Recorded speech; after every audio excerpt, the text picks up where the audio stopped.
There are moments in the life of the soul when memory feels older than time.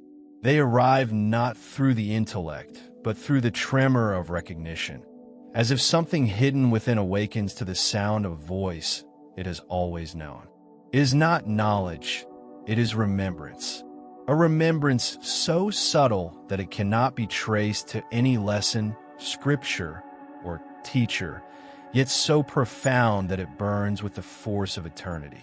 Before you ever spoke the word God, before you heard the name of Christ, there was a quiet knowing pressed into the silence of your being. This is the mystery of intuition, not as a fleeting hunch, but as a primordial compass of the soul. It is the whisper that precedes all words, the longing that precedes all faith. You have felt it in dreams that left you aching upon waking, in encounters that seemed written before your birth, in a sudden certainty that what stands before you is more than circumstance. It is destiny calling through disguise. Jung spoke of the self, the archetype of wholeness dwelling deep in the psyche, the image of God within. Yet even Jung confessed that this was not an idea invented by man. It was an ancient fire smoldering before any philosophy dared to name it. Humanity has always carried this silent flame. Tribes who never touched the scriptures, peoples who never knew prophets, still looked up to the stars with the same ache in their chest, the same suspicion that they belonged not only to the earth, but to something vast, luminous, unreachable. The mystics knew this longing as the beloved, not a concept, but a presence that leans close in the stillness, brushing the heart with tenderness. Augustine, centuries before psychology or theology were given their modern form, confessed, "God is closer to me than I am to myself." What could be more intimate, and yet more impossible to grasp? There is in every soul an ancient homesickness, not for a place on earth, nor even for a paradise imagined beyond the sky, but for the source itself. The Urantia revelation tells us that the Father is the origin of all things, the center of every reality.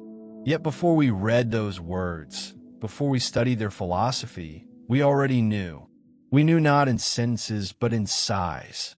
We knew not in doctrine, but in the pulse of our own breath. For every inhale carries the scent of origin, and every exhale is a faint surrender to the one who gave it. Think of a child who hears a melody for the first time and swears they have heard it before. Think of the way tears can rise without cause, when the soul brushes against truth too deep for words.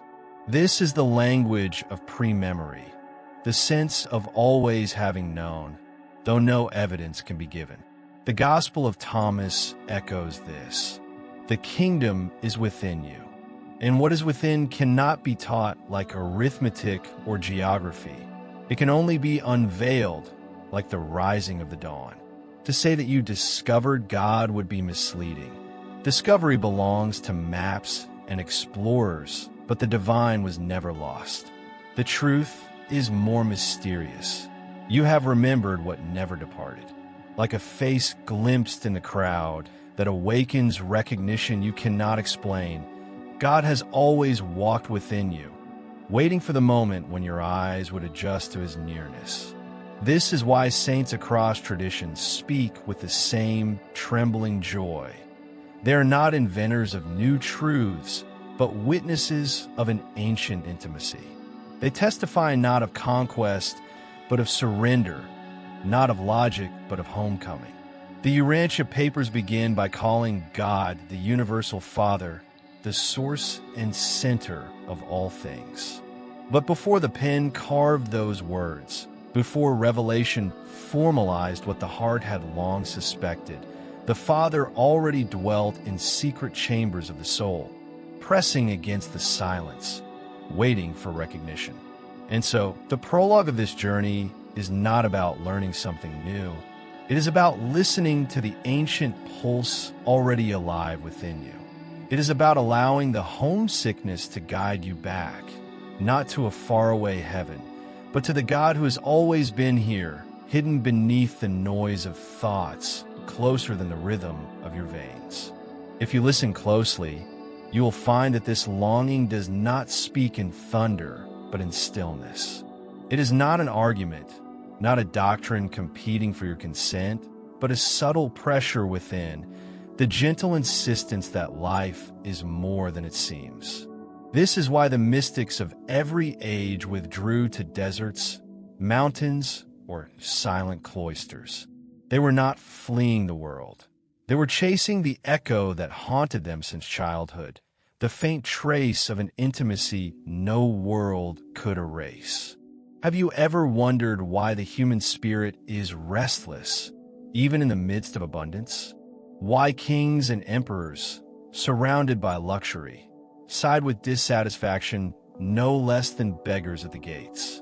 It is because no possession, no throne, no lover, no triumph of mind or body can still the ache of the infinite. We are not merely seeking pleasures or security. We are seeking origin. The hunger of the soul is not for bread, but for recognition, for the unveiling of the source it already knows but cannot yet see. The Urantia papers declare that God is the universal Father, the primal origin of all things and beings. And though those words carry intellectual weight, their true power lies in their resonance with something already alive in you. They do not impose, they awaken. They do not convince, they remind. Like a bell struck in the distance, they stir what was asleep, and you find yourself saying not, "I have learned," but "I have remembered." This is why faith is not the acceptance of something alien, but the recovery of something intimate. Faith is not leaping into the unknown. It is leaning into the known that has always been veiled within you. Theologians have argued for centuries about proofs of God, building elaborate systems of logic.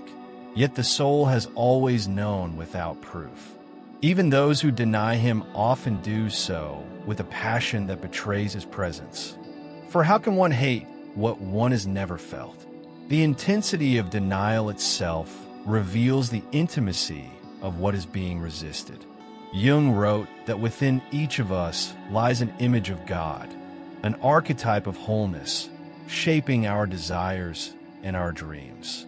The mystics called it the imago Dei, the divine imprint. And yet, what is astonishing is that such a truth does not need to be explained for it to be felt. Children feel it in their instinctive trust. Lovers feel it in their yearning for a union beyond flesh. Poets feel it in the trembling silence between words. It is the same mystery wearing countless disguises. The Sufi saints spoke of the beloved who whispers in the silence. And when they sang their hymns of longing, they were not singing of absence, but of nearness too great to be endured. They burned because the fire was already within them, not because they sought to kindle it from without. Their poems are full of intoxication because they had tasted the oldest wine, the remembrance of the eternal within the fragile cup of flesh. So too Augustine, who confessed in anguish, "I sought you outside, but you were within me, and you were closer to me than I am to myself." How could such a paradox be spoken, except by one who had felt both the unbearable distance and the crushing intimacy of God? This is the tension of the human heart, to long for what it already carries, to seek what has never been absent. We begin here, before names, before doctrines, before temples built of stone. For if the journey of this book is to lead us through the vast revelations of the Urantia papers, the teachings of sages, and the testimony of mystics, it must begin at the oldest door of all, the door within the heart, where the echo of the eternal Father has always lingered. It is a door you have walked past many times, sometimes pausing at the threshold in sudden awe, sometimes rushing by in distraction, but it has never closed. Even now, as you read these words, You are not hearing something foreign. You are hearing the echo of what you already know. The prose may be new, the references diverse, but the truth is older than language. It waits, patient and unshaken, for the moment when you stop running and finally turn inward.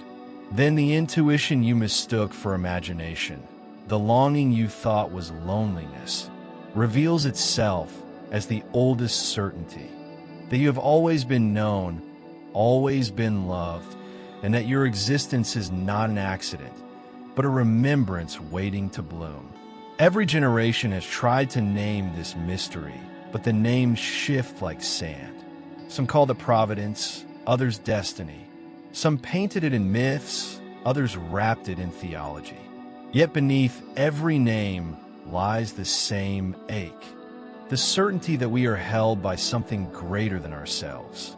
The Urantia revelation begins not with commandments, but with a vision. God as the universal Father, the primal source, the center of all that is. This vision does not shrink him into the narrow halls of human religion. It expands him until every religion is but a window, every philosophy but a fragment of his reflection. And yet, this vastness does not make him distant. On the contrary, the greater his infinity, the nearer his intimacy. He is not a monarch seated beyond the stars, but a presence closer than thought. If the universe itself is his body, then the pulse of our hearts is his breath within us. To feel him is not to climb upward into some unreachable sky, but to descend inward into the depths we have neglected. This is why mystics across ages whispered the same truth in different tongues. The kingdom is within you. Do you feel it now? That soft vibration beneath the words, the subtle trembling of recognition? It is not my voice you hear, but your own soul echoing back what it has always known. For truth does not arrive as invasion. It arrives as remembrance. Like sunlight pouring into a room long shuttered, it reveals what was already there, waiting to be seen. There's a reason why the prophets spoke of covenant, why poets spoke of destiny, why philosophers searched for being itself. They were all circling the same flame. Some approached with reverence, others with fear, some with rebellion, but none could escape the heat. The exile of the soul is not that it is far from God, but that it has forgotten how near he always was. The true tragedy is not distance, but forgetfulness. And yet, forgetfulness is not final. Memory can be stirred, and when it awakens, it is like a flood breaking a dam. Suddenly, the ordinary world glows with strangeness. A tree no longer seems mere wood and leaf, but a signpost of invisible life. A stranger's smile carries a familiarity that cannot be explained. The silence of night pulses with presence. This is what it means to remember before knowledge, to sense before reasoning, that all things are rooted in a Father whose name you may not yet pronounce, but whose essence you already feel. Jung spoke of the archetype of the self as the organizing center of the psyche, the image of wholeness pressing upward from the depths. The Urantia papers take this intuition further. Within every human mind dwells a fragment of the Father himself, a thought adjuster guiding us back to our source.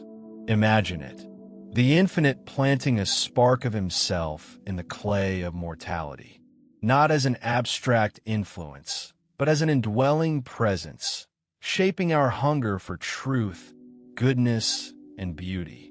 This is why the ache of longing can never be silenced by possessions or achievements. It is not an emptiness to be filled with the world's noise, but a compass pointing home. The soul will not rest until it returns to the one it has always carried. This is not sentiment, it is structure. To exist is to be haunted by origin. Perhaps this is why the first step of any spiritual journey is not to seek, but to pause. to stop running outward and to listen inward. Beneath the turbulence of thoughts and the noise of culture, you will hear it, the quiet rhythm of belonging, the pulse of eternity within time.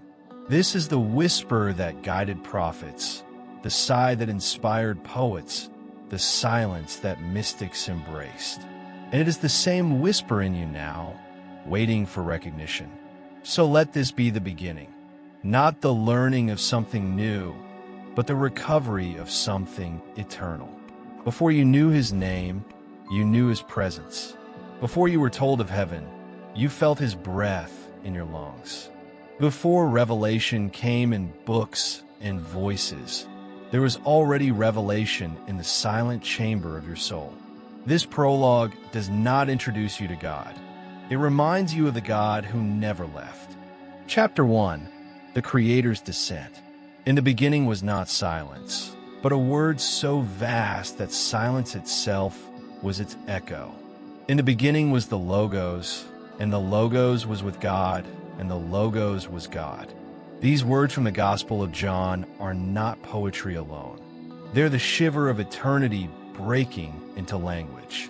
The Logos, the eternal Son, the living expression of the Father's heart, is the origin and the pattern of all creation. And yet, this eternal Word did not remain hidden in the inaccessible heights of infinity. He descended, clothed himself in worlds and times, and walked among the children of dust.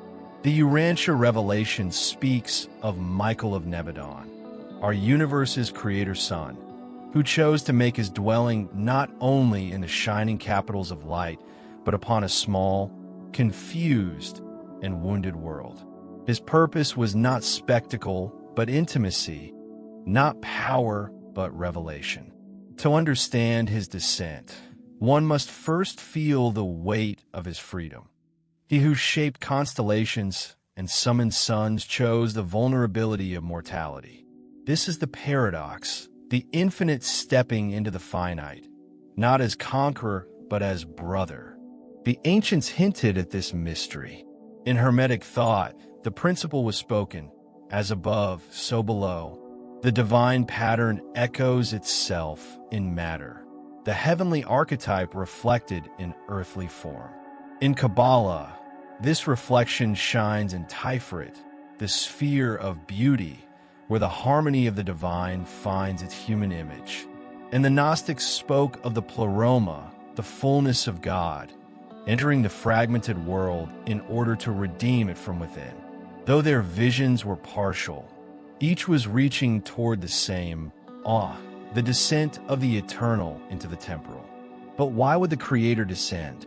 Why would he, radiant in the perfection of his universe sovereignty, choose to inhabit flesh and limitation? The Urantia papers tell us, for love, to reveal the Father not in abstractions but in a life, to show that the source of galaxies is also the source of tenderness, that the hand which spins stars is the same hand that touches the shoulder of a suffering friend.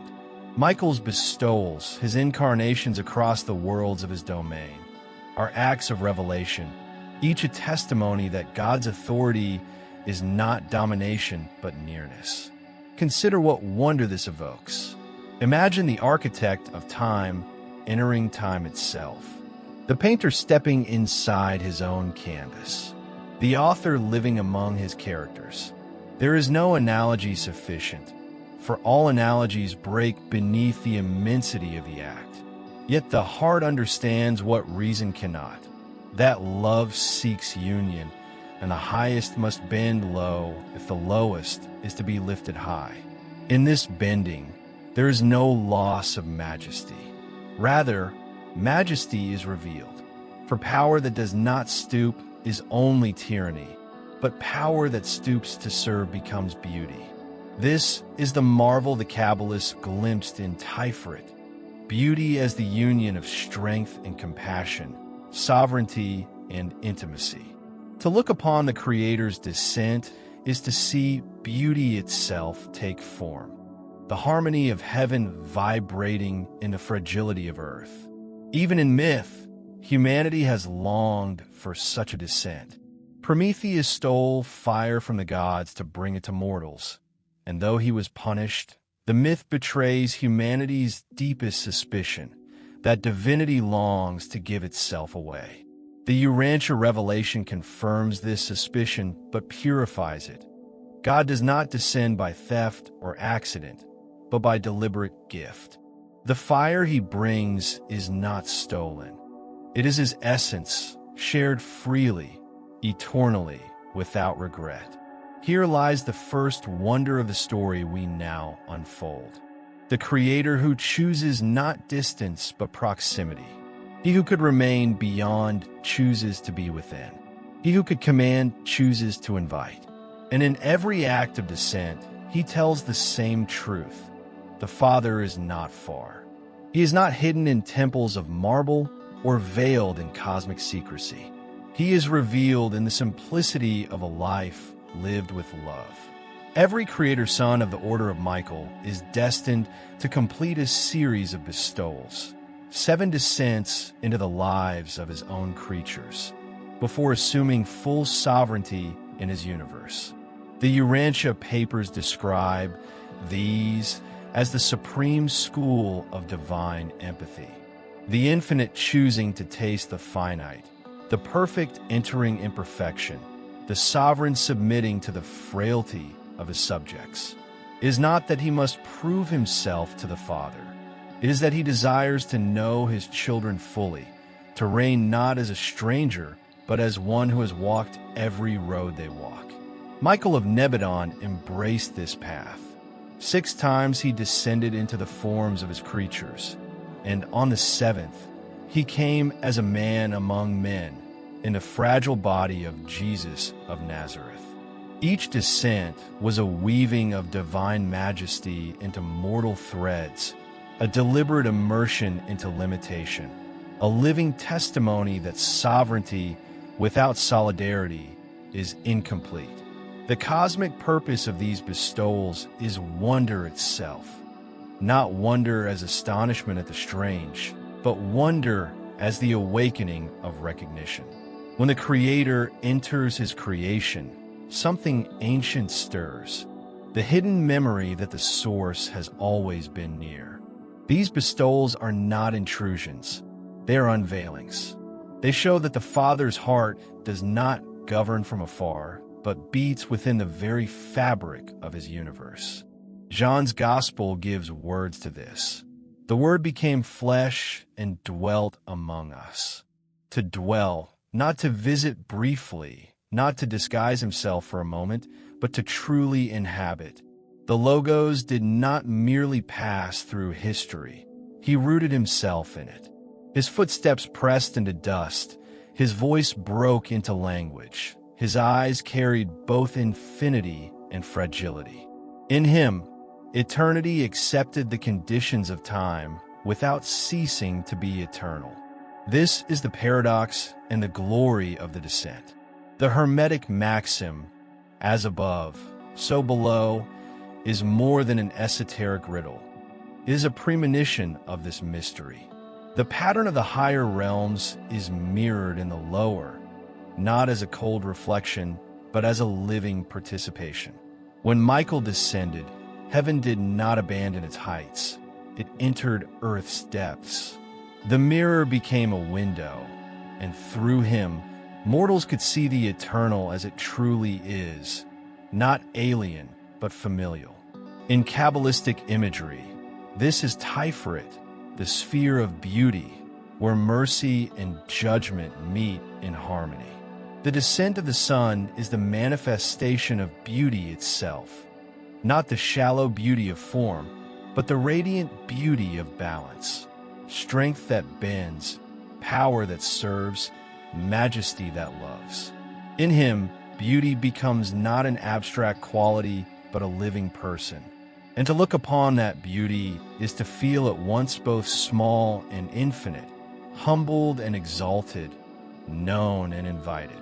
The Gnostics imagined the pleroma, the fullness of divine being, spilling into the fractured world of matter. They suspected that the fullness must touch the brokenness if redemption were to be real. Yet their vision was clouded by dualism, by the fear that matter itself was a prison. The Urantia revelation clarifies, matter is not the enemy of spirit. It is the canvas of spirit's self-revelation. The descent of Michael proves this, that God can inhabit flesh without corruption, that the finite can house the infinite without being destroyed. Here is the true marvel, that sovereignty is secured not by force but by solidarity. Michael's descent was not an abdication of divinity, but its fullest expression. By entering his creation, he revealed that the highest authority is rooted in the deepest intimacy. He did not come to command allegiance, but to awaken recognition. He did not arrive with armies, but with presence. He did not seek thrones of stone, but hearts of flesh. The Creator's descent, then, is not only a historical fact, but an eternal pattern. It whispers through every sunrise, through every stirring of conscience, through every longing for meaning. The eternal has stepped into time. The infinite has made himself near. The Father is not observed from afar, but encountered within. If sovereignty were measured by distance, the Creator could have ruled from the silence of eternity without ever touching his creation. But true sovereignty is not distance, it is communion. The Urantia revelation teaches that Michael's bestowals were not requirements imposed upon him, but choices freely embraced, acts of love that revealed the very character of the Father. The Creator chose to know, not in theory, but in experience, what it means to walk the paths of his children. Why does God descend? To answer, this is to glimpse the heart of divinity itself. Love cannot remain abstract. It must become presence. Power cannot remain aloof. It must bend to serve. The infinite, if it is truly infinite, must include the capacity for intimacy. Without intimacy, infinity would be sterile, a cold expanse of numbers and stars. But with intimacy, infinity becomes home, becomes Father. Michael's 7 bestowals, culminating in his incarnation on Urantia, are the supreme revelation of this truth. In each descent, he did not merely observe his creatures, but lived as one of them. He felt their struggles, their limitations, their yearnings. He tasted their joys and sorrows. He carried their burdens, not as a sovereign disguised, but as a brother who refused to remain untouchable. In so doing, he revealed that the Father's authority is not tyranny, but tenderness. The one who rules the galaxies rules by love. This pattern transforms the way we see the universe. We do not inhabit a cosmos abandoned to blind mechanics. We inhabit a universe where the Creator walks alongside his creation. This is the wonder of the Logos, the Word who speaks not only from beyond, but also from within. John's prologue affirms it.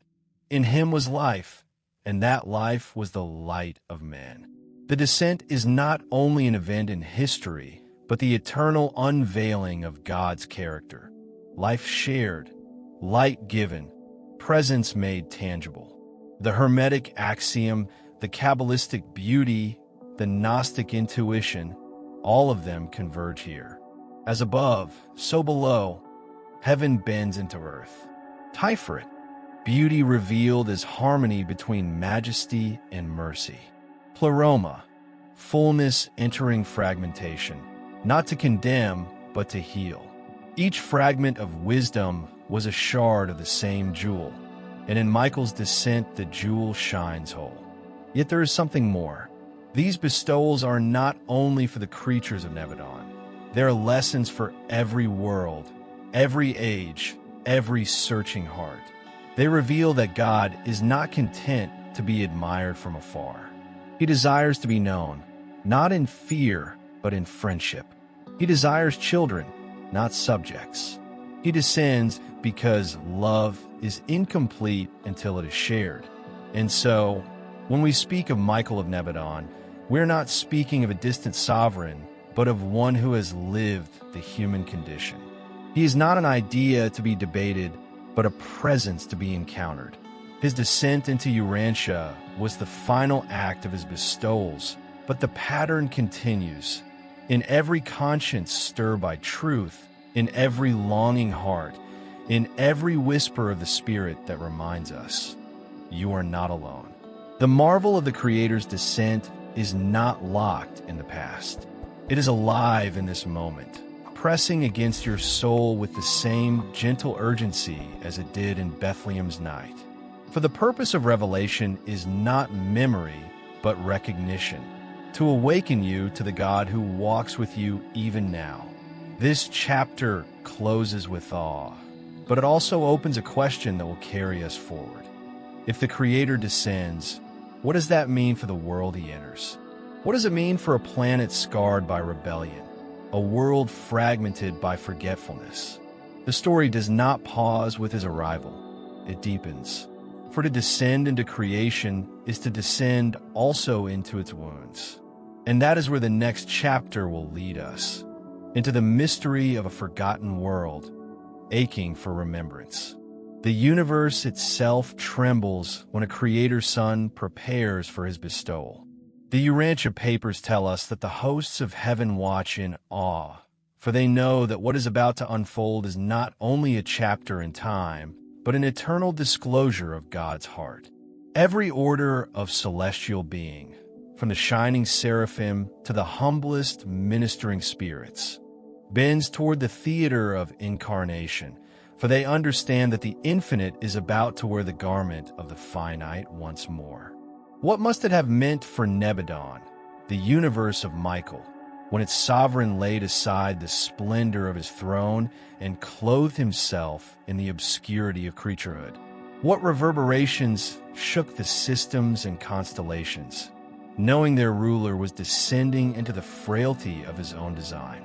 The halls of Solvington, the capital of light, must have carried an unfamiliar silence, not the silence of absence, but the silence of reverence, as if every star paused its song to witness love's audacity. And yet, when the infinite entered time, the world he chose scarcely noticed. No trumpets announced him in the palaces of kings. No philosophers gathered to record his descent. The earth spun on, indifferent, veiled in its quarrels and its small ambitions. Here lies the paradox. While the heavens celebrated, humanity slept. While galaxies bent in worship, the villages of men remained unaware. The Creator's descent was cosmic in scope, yet humanly hidden, like a jewel buried in clay. This is the wonder of divine humility. Michael did not seek the stage of power, but the obscurity of obscurity. His seventh bestowal would be on a world scarred by rebellion, a sphere considered insignificant even by its neighbors. To the cosmic eye, it was a forgotten world, and yet he chose it as the final act of revelation. This choice itself was revelation, that no world is too broken, no creature too lost, no corner of creation too obscure for the touch of God. The angels knew, the watchers of the heavens knew.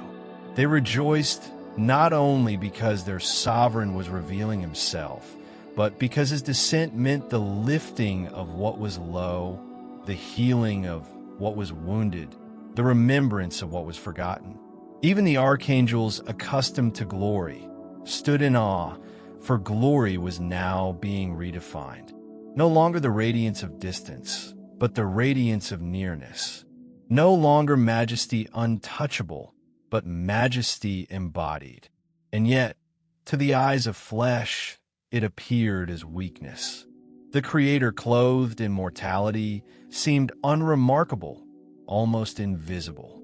This too was the purpose, for had he descended in the spectacle of thunder and fire, humanity might have admired his power, but never known his love. By descending quietly, He invited recognition not through fear, but through intimacy. Those who saw him and loved him did so not because he overwhelmed them, but because he walked with them. This cosmic silence and hidden glory prepare us for the drama to come. For if the Creator descends into creation, he must also descend into its wounds. He will taste not only the beauty of human life, but its conflicts, its betrayals, its forgetfulness. To descend into Urantia is to descend into a theater of rebellion, into a planet still trembling from the shadow of Lucifer's pride. The Logos comes not only to reveal the Father, but to confront the fracture of a world that has forgotten him. And so, as chapter 1 closes, the stage is set. The heavens know what is unfolding, and they rejoice. The earth remains blind, and it stumbles. Between these two realities, cosmic recognition and human forgetfulness, the story unfolds. For the Word has descended, the Logos has clothed himself in time, and the greatest question now arises: what will a broken world do when the Creator walks in its dust? Chapter 2, The Forgotten World. Every world is born with a promise of communion, woven into the vast harmony of creation. Stars do not sing alone. They belong to constellations. Planets are not isolated. They are held within systems, governed by the wisdom of higher orders. Yet Urantia, the world we call Earth, bears a wound that few can comprehend. It is a planet in quarantine, a sphere cut off from the free circuits of its universe, scarred by a rebellion so ancient that most have forgotten it even occurred. The Urantia papers tell us of the Lucifer rebellion, not a fable, not a poetic metaphor, but a real fracture in the governance of our local system. Lucifer, a brilliant system sovereign, intoxicated by his own pride, declared independence from the Father of all. He proclaimed that freedom was found not in communion, but in self-assertion, not in service, but in separation. His manifesto was seduction disguised as light, and many followed him. What began as arrogance crystallized into a war of loyalties, and our world became entangled in the consequence. The result was isolation. The spiritual circuits were severed. Urantia was cut off from the voices of its celestial family. No longer did divine administration flow freely into the affairs of men. No longer did the music of higher harmony resound unbroken. Humanity awoke to a silence it could not explain. It was as if the heavens had turned away, leaving mortals to grope in shadows. This is why our world feels so haunted by absence. It is not that God abandoned his children, but that the pathways of communication were fractured. Like a city struck by siege, Urantia remained alive, but its gates were barred. The anguish of this exile lives in our myths. Prometheus, chained upon the rock, punished for bringing fire to mortals, reflects humanity's suspicion that knowledge is bound and divinity withheld. The Gnostics spoke of the world as a prison, ruled by powers that trap the soul. The Orphic mysteries told of souls exiled from their true home, wandering in cycles of rebirth, yearning for release. Even philosophy has carried this wound. The Stoics sought to live according to reason, yet their vision of the cosmos was tinged with tragedy, a rational order scarred by human folly, a fire that consumes even as it illuminates. Centuries later, Heidegger would speak of the forgetfulness of being, the condition in which humanity lives estranged from the ground of its existence. Though their languages differed, all were touching the same shadow, the fracture of a world once connected, now isolated. And yet, beneath this wound, the faint echo of origin persisted. Even cut off, Urantia was not forsaken. The adjuster of thought still whispered within human minds. Conscience still stirred. Beauty still broke through in sunrise and song. The Father had not abandoned his children. Rather, the circuits of clarity had dimmed, and the noise of rebellion drowned the music of recognition. The anguish of Urantia is not total abandonment, but the torment of distance, the sense that what we long for is near yet unreachable, like voices heard faintly through a closed door. This condition explains the peculiar restlessness of our planet. Why do our myths groan with loss? Why do our religions war over fragments of light? Why do our philosophies circle endlessly around questions of origin and meaning? It is because we are a world that remembers without remembering, a planet that aches with the memory of communion even as it stumbles in forgetfulness. We are like orphans who sense we belong to a family but cannot find the way home. The Creator's descent into such a world is not a random choice, but a revelation of love's extremity. For he did not come to a harmonious sphere, but to a quarantined planet, a place where confusion and anguish had reached their deepest pitch. To walk upon Urantia is to walk upon a wound, and yet it was precisely here that the Logos chose to reveal the Father's face. Lucifer was not a creature of darkness when he began. He was radiant, a system sovereign entrusted with the care of many worlds, one of the most brilliant administrators of his order. His fall was not born of ignorance, but of pride. The Urantia revelation recounts how he rejected the Father's sovereignty, declaring that loyalty to the universal source was bondage, and that creatures should instead exalt the self as the center of reality. His words glittered with promise, but were poisoned at their root. Lucifer proclaimed what he called freedom, but it was freedom from communion, freedom from relationship, freedom from the Father who gives life its very meaning. It was a freedom that led not to joy, but to isolation. For what is autonomy if it severs one from the source of being? What is self-rule if it closes the gates to light itself?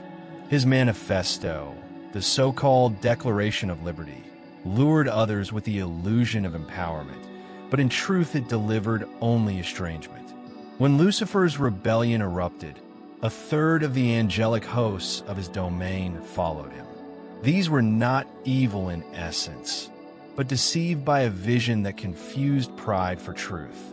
Yet deception, when embraced, becomes its own prison. The circuits of loyalty fractured, and with them, the luminous order of the system.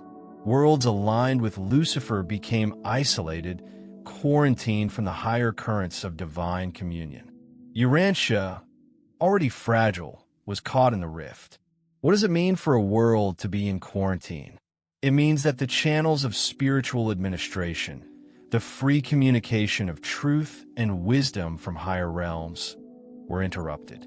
Mortals were left more vulnerable to confusion, more prone to distort the fragments of light they still carried.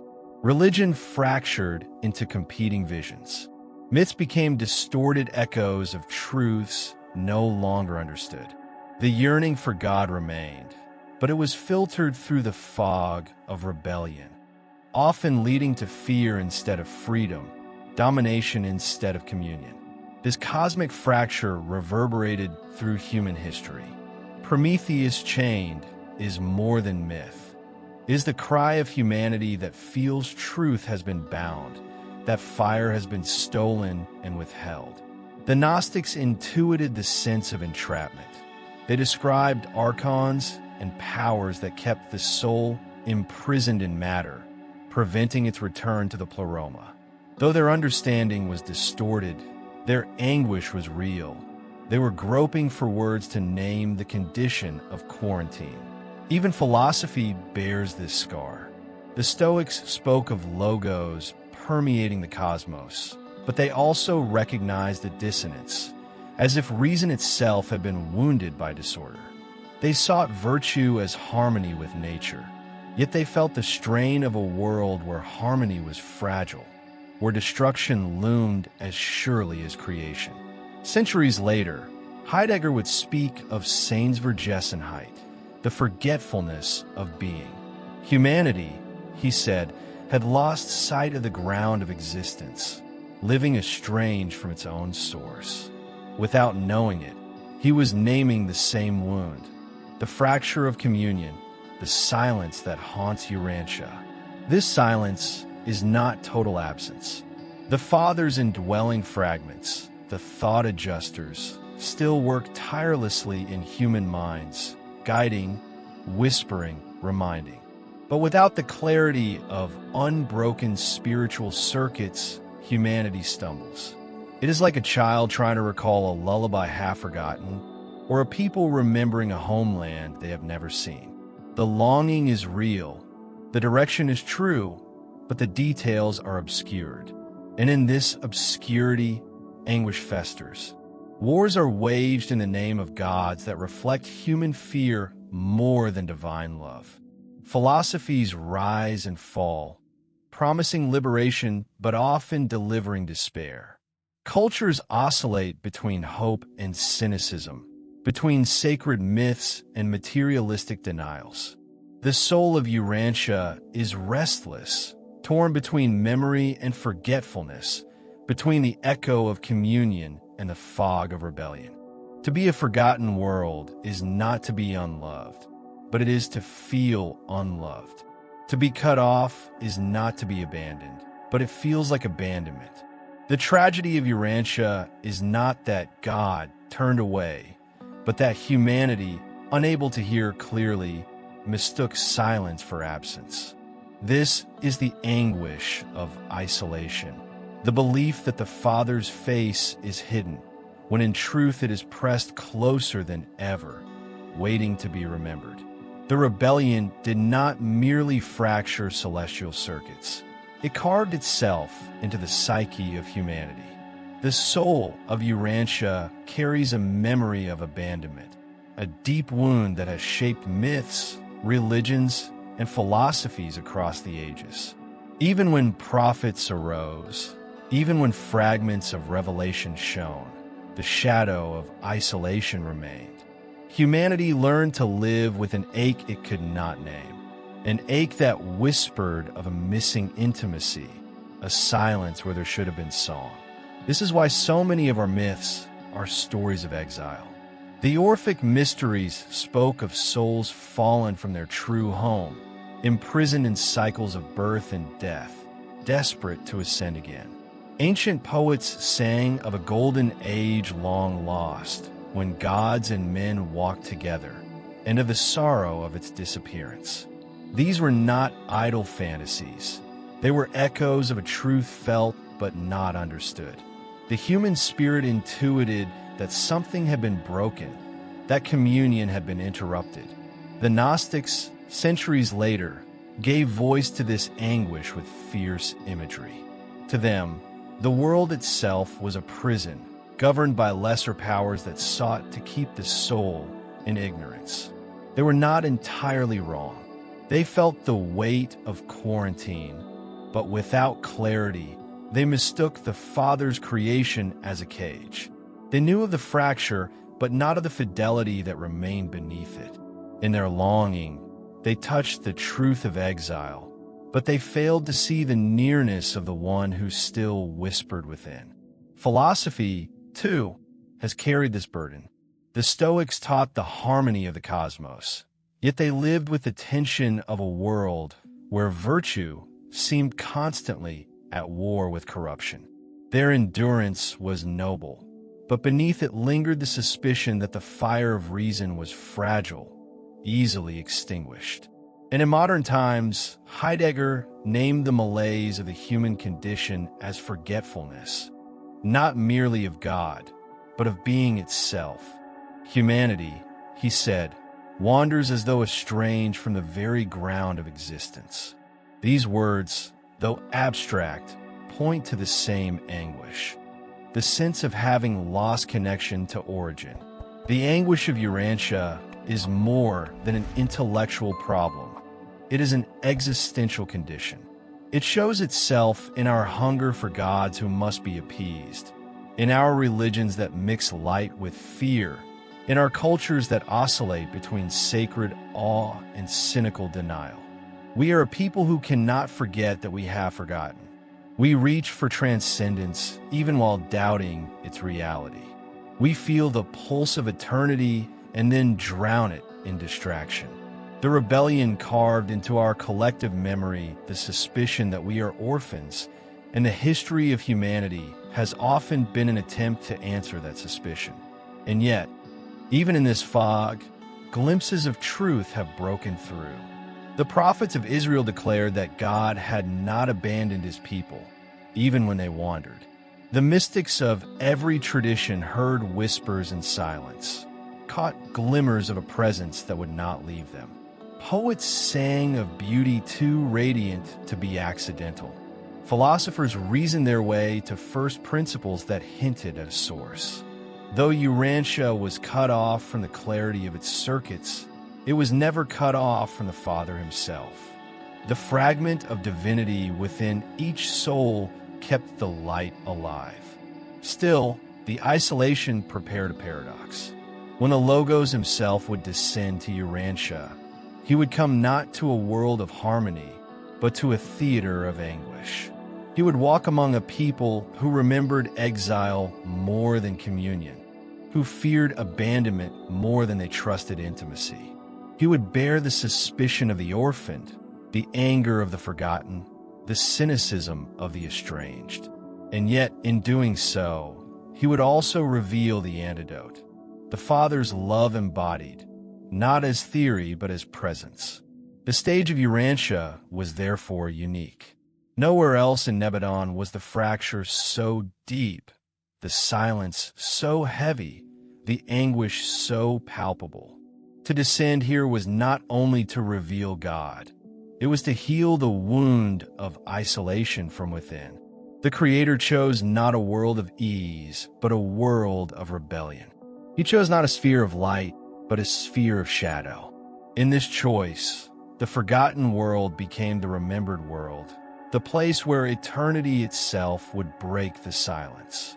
The forgotten world. This is what Urantia became in the wake of rebellion. Forgotten not by God, but by the circuits of light that once carried his presence with clarity. Forgotten not by the universe, but by the harmony of communion from which it had been cut off. It is the paradox of Urantia, remembered perfectly by the Father, yet wandering as though abandoned, cherished eternally, yet stumbling as though orphaned. And in this paradox, humanity learned to live with shadows. Fear often masqueraded as religion, and despair sometimes dressed itself as philosophy. We sought gods to appease rather than a father to embrace. We built temples of stone, hoping they could anchor a presence we no longer felt clearly. We crowned kings and prophets, hoping they could bridge the silence we feared. And when silence remained, we turned either to cynicism or to superstition, swinging like a pendulum between denial and idolatry. The myth of Prometheus, chained for bringing fire, echoes our suspicion that truth itself is punished, that the divine is jealous, withholding light. The Gnostic cry that matter is a prison reflects our feeling that the world is broken beyond repair. Even Heidegger's philosophical lament of forgetfulness mirrors this condition, a humanity estranged from being, unaware of the ground upon which it stands. All these voices across time and tradition testify to the same wound. Urantia is a world that remembers it has forgotten. Yet through it all, the Father's love did not waver. In the silence, his adjusters continued to whisper. In the exile, beauty continued to speak. A sunrise, a melody, the tenderness of love between souls. All of these were fragments of remembrance, signals that the source had not withdrawn. Though the rebellion had severed the circuits, it could not sever the heart of God from his children. The Father walked in the shadows, unseen but not absent, waiting for the day when revelation would once again break through the fog. That day would come, and when it came, it would not arrive in thunder or spectacle, but in birth, not through the roar of conquest, but through the cry of an infant. For the Eternal chose to answer rebellion not with overwhelming force, but with incarnation. He chose to heal the wound of isolation not from above, but from within. This is the marvel that bridges us into the next chapter, that the infinite would take on time, that the Logos would clothe himself in flesh, that eternity itself would be born into the anguish of a quarantined world. The forgotten world, marked by silence, would become the stage of revelation. The orphan planet, scarred by rebellion, would cradle the Son of Man and the Son of God. And so the story bends toward wonder. The descent of the Creator, which we contemplated in the previous chapter, now enters its most intimate form, the birth of the infinite in time. A child in a manger, fragile and ordinary, yet bearing within him the fullness of divinity. The cosmos holds its breath, for the wound of rebellion is about to be touched by the hand of the healer. This chapter closes not with despair, but with anticipation. For though Urantia has been a forgotten world, it is about to be remembered in the most astonishing way. The Word, through whom all things were made, will walk upon its dust. The Father's face, long obscured, will shine in human eyes. The silence of quarantine will tremble at the cry of a newborn. The forgotten world is about to hear again the song it thought lost forever. Chapter 3, The Birth of the Infinite in Time. Time is a river that carries all things away. Yet into this river eternity once stepped.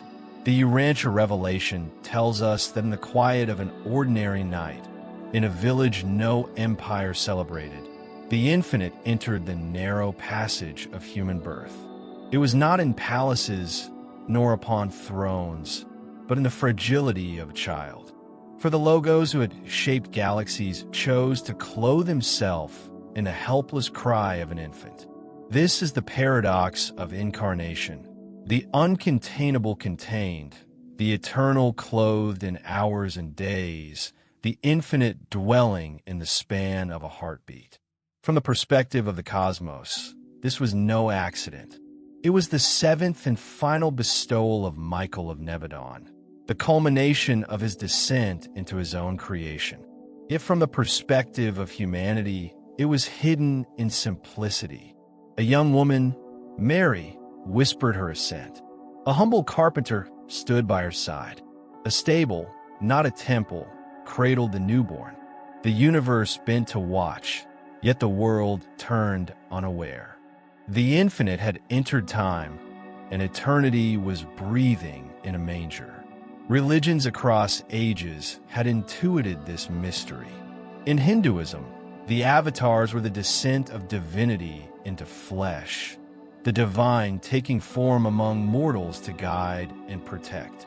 The Egyptian myth of Horus told of a child of heaven, born of a mother overshadowed by divine power, destined to embody the light of the sun. The Rosicrucians spoke of the secret birth of spirit within matter, a hidden radiance in the physical body.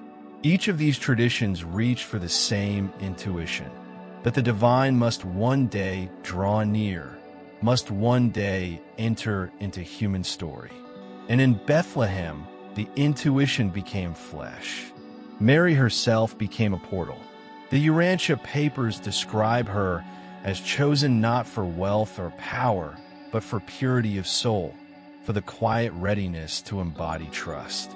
Her body became the threshold where eternity entered time. In her womb, the infinite consented to the rhythms of growth, the stages of human development. It was not illusion, not appearance, but reality. The Creator did not pretend to be a child. He became one, small enough to be held, dependent enough to need a mother's arms. This moment was unity itself. Heaven and earth kissed in the silence of a stable. Angels sang of glory, but not to emperors or kings. Their chorus was heard by shepherds, the overlooked, the simple, the forgotten.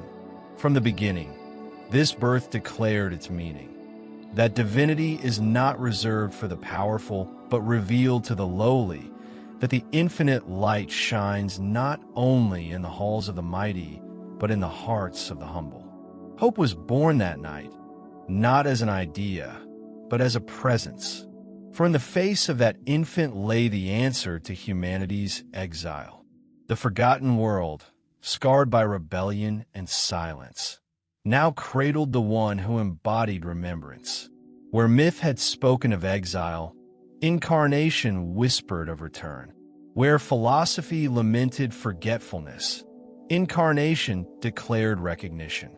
The God whom humanity suspected but could not name was now before them, touchable, visible, near. What wonder is this, that eternity chose to begin as infancy, that the author of life consented to be written into his own story, not as its master from afar, but as its participant within. No myth, no philosophy, no tradition had ever dared to speak it so plainly, that God himself would not only send a messenger, but would come as a child, with lungs that needed breath, with eyes that would one day weep, with a heart that would one day break.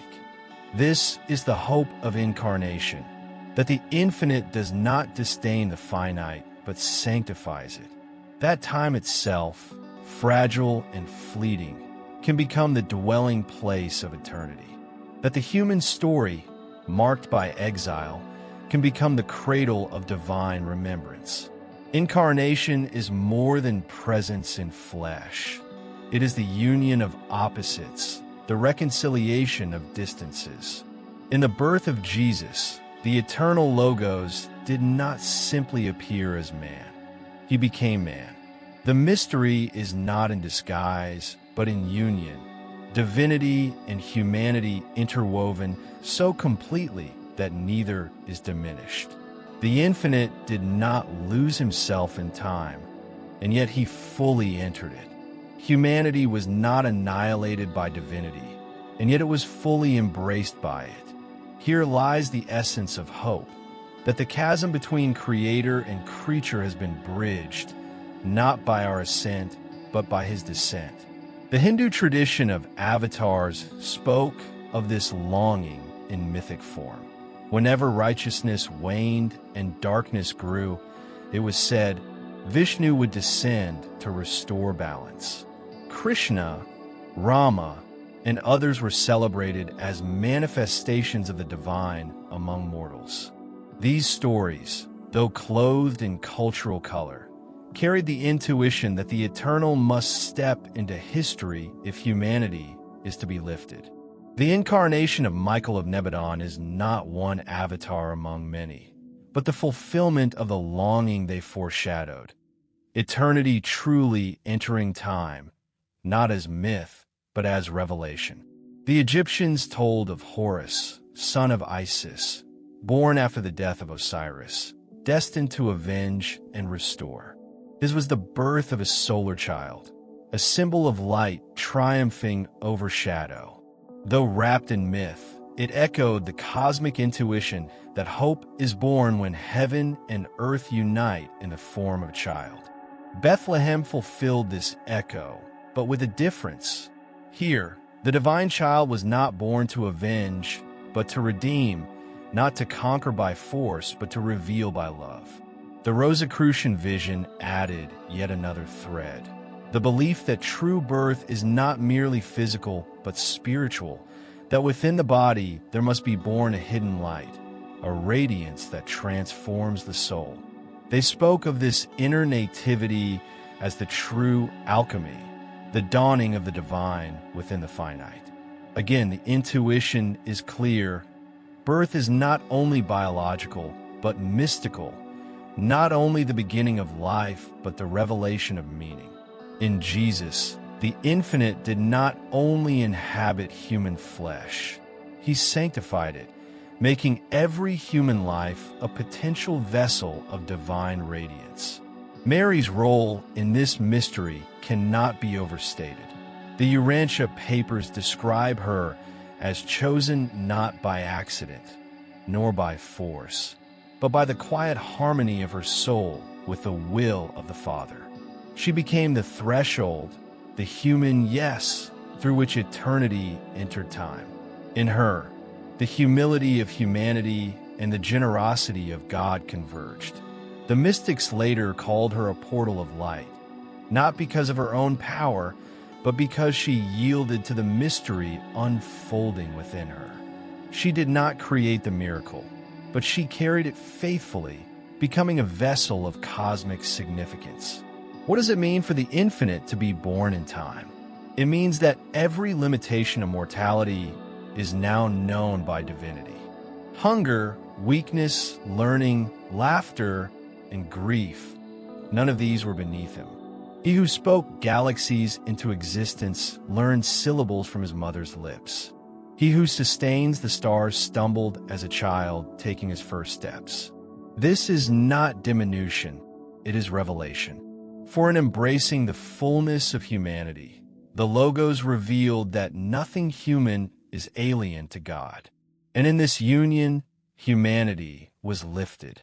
Incarnation declares that flesh is not unworthy of spirit, that the body is not a prison, but a temple. Against Gnostic suspicion, it affirms that matter is not evil but sanctified. Against despair, it proclaims that exile is not final, for the homeland of the soul has come searching for its children. Against cynicism, it announces that history is not meaningless drift, but the theater where eternity reveals itself. Hope, therefore, is not abstract. It is as tangible as the cry of a newborn. In that sound was the end of isolation, the healing of exile, the beginning of recognition. For the forgotten world, the birth of Jesus was the first note of a song long silenced, the return of communion disguised in swaddling clothes. The birth of Jesus was more than a local event in Judea. It was a cosmic signal. Though the stable was quiet, the universe leaned in. Angels sang not because the night was extraordinary in its earthly details, but because eternity had bent itself into time. What seemed small was immeasurable. What seemed fragile was unshakable. For in that manger lay the union of divinity and humanity, of a revelation that changed not only history, but the very fabric of meaning. The Urantia papers remind us that this was the seventh and final bestowal of Michael of Nebadon, the act that sealed his sovereignty. Sovereignty, however, was not achieved by conquest or display of power. It was secured through solidarity. The Creator living as creature, the infinite dwelling among the finite, the sovereign choosing the form of a servant. This is how the universe was shown its ruler, not enthroned in distance, but cradled in humility. The impact of this incarnation reverberated far beyond the borders of Israel. To Israel, it was fulfillment, the long-awaited Messiah, though in a form no one anticipated. To the Gentiles, it was mystery, a star rising in the east, wise men traveling in hope, compelled by signs they could not fully interpret. To the cosmos, it was revelation, that God himself would not only send emissaries, but would walk among his children. And to every searching soul, it was hope incarnate, proof that exile was not abandonment, that the Father's love was more intimate than silence. It is no wonder that myth and philosophy, even before this birth, trembled with anticipation. The Stoics spoke of Logos as the rational fire within the cosmos. They could not imagine that this Logos would one day lie as a child in a manger, but their intuition was a shadow of the truth. The Orphic mysteries spoke of the soul's exile and longing for return. They could not imagine that the Eternal would himself step into exile, but their yearning pointed to the hope fulfilled in Jesus. Even Heidegger, many centuries later, would describe humanity's estrangement from being, not knowing that being itself had once walked the earth, not as abstraction, but as person. The Incarnation redefines hope. Hope is no longer merely expectation of a distant redemption. It is recognition of a present reality. In the fragile cry of a child, hope became flesh. Hope learned to crawl, to walk, to laugh. Hope would one day teach, heal, suffer, and rise. But already, in birth, hope was complete in essence, for the infinite had embraced time, and time could never be the same. To the forgotten world, this was healing. Urantia, quarantined and scarred by rebellion, became the chosen cradle of revelation. The silence of isolation was pierced, not by thunder, but by lullabies sung to a newborn. The anguish of exile was answered, not with legions, but with the gaze of a mother into her child's eyes. The rebellion had said, "You are alone," but the Incarnation declared, "You are not." And so, the cosmos rejoiced, though the world barely noticed. Shepherds heard angelic choirs, but cities slept. Wise men saw a star, but empires were unmoved. This, too, is the paradox, that the greatest event in history began in obscurity, almost hidden, so that recognition would come not through power but through openness of heart. Those who looked with wonder saw glory. Those who looked with indifference saw only another birth. This chapter prepares us for the years of silence that would follow. For though the infinite had entered time, he chose to grow as every child grows. He did not leap from manger to throne, but walked the path of patience, the hidden years of humanity. The Incarnation is not only about the miracle of birth, but about the mystery of growth. God learning to walk, God learning to speak, God learning to live as man. The hope born in Bethlehem would be hidden in Nazareth, waiting for its hour to be revealed. Incarnation is not a story to be admired from afar. It is a summons. For if eternity once entered time, then time itself has been forever sanctified. Every moment becomes doorway. Every breath becomes altar. Every human life becomes potential vessel of divine presence. The manger in Bethlehem was not an exception. It was a revelation of what has always been true, that the infinite seeks intimacy with the finite, and that God is never far. To gaze upon the child in swaddling clothes is to confront a truth too great for the mind, yet too intimate for the heart to ignore. The creator of galaxies does not disdain fragility. The sovereign of Nebadon does not recoil from obscurity. He chose to begin where all humans begin, in the vulnerability of birth. And in this choice, he declared that no life is too small, no corner of the world too hidden, no heart too fragile to become a dwelling place of God. The angels understood this and sang with uncontainable joy. The shepherds understood in part, trembling before the glory that shone in the fields. The wise men glimpsed it in the star that pulled them across deserts. But most of the world did not notice. The infinite was born in their midst, and yet their eyes were fixed on their own burdens. This is the mystery of incarnation, that God can stand before us in simplicity and still go unseen. And so the story of the birth is also a question. Will we recognize him when he comes quietly? Will we see divinity in humility, eternity in infancy, majesty in obscurity? The birth of Jesus was not only a cosmic event. It is a mirror held before humanity. For each generation must answer anew. Will we honor the God who comes in weakness? Or will we overlook him, searching instead for thrones and crowns? Yet even in our blindness, hope remains. For the incarnate one does not vanish when unrecognized. He grows, he waits, he continues his silent work. The infinite once became child, and in doing so, revealed that God's patience is deeper than our forgetfulness.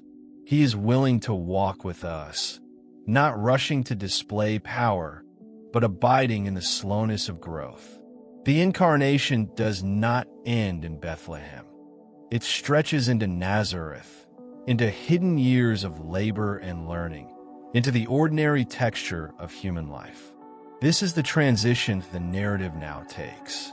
From the miracle of birth, we move into the mystery of growth.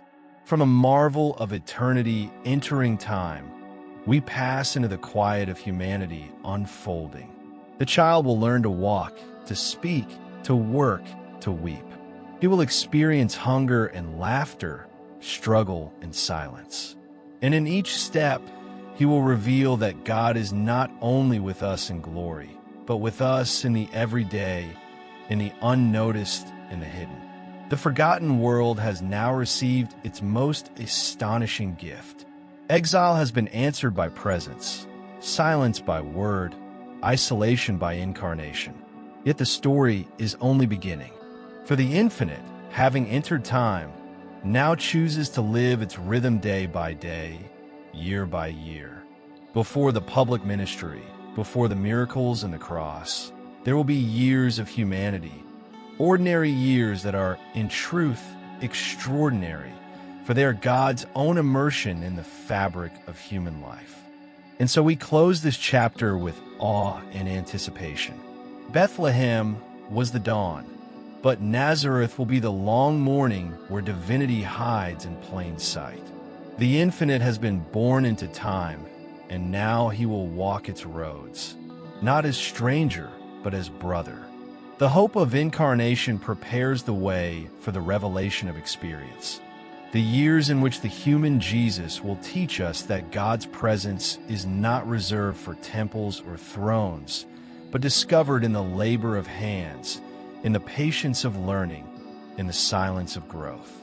Chapter 4, The Human Years. There is a silence in the Gospels that is as eloquent as any miracle. Between the manger of Bethlehem and the waters of the Jordan stretches a long season that Scripture touches only in fragments. The hidden years, the years of growth, learning, and waiting. The Urantia papers open this silence, describing the unfolding of Jesus' childhood, adolescence, and young adulthood. The decades in which divinity wore the garment of ordinariness, and eternity learned the rhythms of time in all their patience. These were not wasted years. They were the necessary crucible of experience. For the Creator who shaped galaxies chose not to rush into revelation, but to dwell in the school of human life. This is the mystery of the human years, that the infinite would spend most of his incarnation not in signs and wonders, but in the ordinary patterns of growth, labor, and learning. Alchemists spoke of nigredo, the black stage of transformation, when matter lies obscure, lifeless, waiting for the fire that will awaken its hidden gold. The hidden years are a kind of nigredo, outwardly unremarkable, inwardly essential. Before the brilliance of ministry, there was the obscurity of apprenticeship. Before the radiance of revelation, there was the patience of preparation. God himself entered into this alchemy of waiting, allowing his glory to be veiled in the common struggles of humanity. Imagine it, the Logos, who spoke stars into being, now learning letters at his mother's knee. The sovereign of Nebadon, who directs the affairs of constellations, now helping his father cut wood in the carpenter's shop. The one who knows all truth, now listening, asking, discovering, just as any child must. There is no humiliation in this. It is revelation. It shows us that God does not disdain the slow work of growth. He honors it by living it. Teresa of Avila once wrote that the spiritual journey is a school of patience. The hidden years of Jesus embody this school perfectly. He did not leap from infancy to messiahship. He walked the long road of learning, of waiting, of enduring the trials that shape the heart. Patience is not passivity, but participation in the slow rhythms of God's design. By consenting to live through adolescence, through the questions of youth, through the responsibilities of family and labor, Jesus sanctified every stage of human growth. Even the Buddha, before enlightenment, lived years of protected life in the palace, unaware of the world's suffering. His journey reminds us that wisdom often begins in the ordinary before it awakens to the extraordinary. Jesus' hidden years parallel this truth. Before teaching the multitudes, he shared the silence of Nazareth. Before carrying the world's sorrows, he carried the burdens of daily life. He was not preparing for humanity from a distance. He was living it from within. These years reveal something essential. God's revelation is not only in the dramatic, but in the ordinary. The Eternal does not disdain the routines of family, the toil of work, the long apprenticeship of waiting. If he spent decades in obscurity, then obscurity itself is holy. If he learned patience in Nazareth, then patience itself is divine. For the forgotten world, this truth is healing. We are not abandoned in our hiddenness, for God himself has walked the hidden path. The human years, then, are a theology of experience. They proclaim that growth is sacred, that learning is revelation, that patience is participation in eternity. Nothing in life is wasted if lived in the presence of the Father.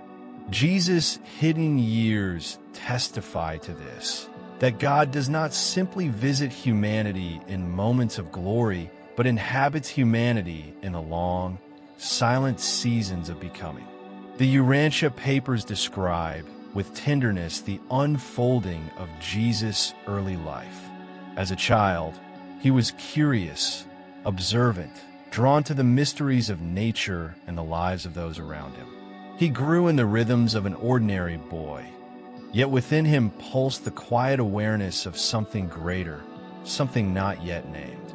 His play was the play of children, his questions the questions of youth, his laughter the laughter of the home. There was nothing outwardly spectacular, and yet in the hidden chambers of his being the eternal Father walked. As he entered adolescence, the challenges deepened. The loss of Joseph, his earthly father, thrust responsibility upon his young shoulders. He became not only son but provider, not only brother but guardian. The creator of galaxies took up the yoke of family duty, shouldering the daily labor of survival. He worked with his hands, feeling the weight of wood and stone, the sweat of toil. In this, he revealed something extraordinary, that the Father's presence is not only in the temple or the synagogue, but in the workshop, in the dust of the streets, in the sweat of common life. Alchemists would have recognized this stage as the deepening of nigredo, the immersion in obscurity, the dissolving of apparent glory, the endurance of what seems merely mundane. And yet, they knew that within nigredo lies the seed of transformation, the hidden gold that only patience can reveal. So it was with Jesus. The years of obscurity were not wasted time. They were the dark soil in which the roots of revelation grew strong. By sanctifying the ordinary, he transmuted it. The common became luminous, the hidden became holy. Teresa of Avila, centuries later, would describe her spiritual journey as a long apprenticeship in patience, the school in which the soul learns to wait for God's timing, to endure dryness, to remain faithful in silence. Nazareth was such a school for Jesus. He bore the weight of responsibility quietly, faithfully, without rushing into glory. He did not seize revelation before its hour. He waited. In his waiting, he showed humanity that patience is not weakness, but alignment with eternity. The Buddha's years in the palace also echo here, though in contrast. Shielded from suffering, Siddhartha's awakening began only when he confronted the realities of aging, sickness, and death. Jesus, however, knew suffering from within his own home. The absence of Joseph, the poverty of his household, the burdens of daily life, all these were his companions from youth. If the Buddha discovered suffering as revelation, Jesus embraced it as experience. In both, we see the truth. Wisdom is not abstract, but born of life's realities. The Urantia papers remind us that during these years, Jesus learned the scriptures with eagerness, questioned traditions with sincerity, and grew restless with distortions of truth. Yet he did not rise in revolt. He carried his questions patiently, letting time deepen them. In his adolescence, he knew the tension of being different, the solitude of sensing a destiny yet unrevealed. And still he remained faithful in the obscurity of Nazareth. What lesson is hidden here for us? That divinity does not despise the ordinary. That holiness is not reserved for visions and ecstasies, but is woven through responsibility, labor, and waiting. That revelation comes not only on mountaintops, but in kitchens, in workshops, in the quiet endurance of daily life. Jesus' hidden years are a living parable. God is present in growth itself, and every stage of human becoming is sacred. Urantia's forgotten world needed this truth. Scarred by rebellion, humanity suspected that only the extraordinary could carry divinity. But in Nazareth, God revealed the opposite, that the ordinary is the stage of holiness, that every life, however obscure, can be a vessel of the eternal. The human years whisper this hope, that exile is not healed in a single dramatic act, but in the long fidelity of presence. Growth is not a single leap, but 1,000 quiet steps. And in the hidden years of Jesus, each step mattered. The Urantia papers describe how his consciousness unfolded gradually. He did not awaken one morning with the full knowledge of his cosmic mission. Rather, he lived the slow awakening of awareness, the discovery that his life carried a weight beyond his village, beyond his family, beyond himself. Each year revealed more, and each year demanded deeper patience. In his adolescence, Jesus felt the pull of questions too vast for simple answers. He saw injustice and longed for truth. He witnessed suffering and longed for healing. He watched the rituals of his people and wondered where the heart of the Father had been lost beneath tradition. These questions did not lead him to rebellion, but to reflection, to a listening deeper than words. Already he was practicing the art that would define his ministry, the ability to see beyond appearances, to seek the essence hidden within. The ordinary circumstances of his youth were not obstacles, but instruments. Labor in the carpenter's shop taught him endurance and skill, the discipline of working with both precision and patience. His family responsibilities taught him compassion, the ability to carry the burdens of others without complaint. His study of the scriptures gave him the language of revelation, words that would later flower into teachings of astonishing clarity. His interactions with friends, neighbors, and strangers gave him a profound understanding of the human heart. Nothing was wasted. Everything was transmuted into wisdom. Here again, the image of alchemy returns. The nigredo of obscurity became the soil of transformation. What seemed hidden and dark was in fact preparation, a gestation of light. The fire of revelation could only be borne by one who had walked through the patient shadows of waiting. The Eternal was preparing to speak, but first he chose to listen. The Word made flesh lived years of silence before uttering words that would change the world. Teresa of Avila's school of patience is embodied here.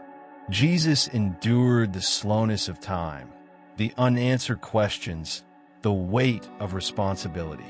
He did not rush to manifest power or reveal glory. He submitted to the rhythm of growth, showing that patience itself is divine. In every delay, he trusted the Father's timing. In every limitation, he accepted the dignity of humanity. This patience was not resignation, but faith, the confidence that when the hour came, the Father's will would unfold in its fullness. The hidden years also reveal a paradox. The more he grew in wisdom, the more he grew in humility. Great knowledge often swells into pride, but in him it ripened into compassion. The more he understood human weakness, the more tenderly he embraced it. The more he perceived the Father's majesty, the more willing he was to serve the smallest of his brothers. His greatness was not in asserting difference, but in embodying solidarity. He was preparing to teach not as one above, but as one among. Urantia, the forgotten world, required precisely this revelation.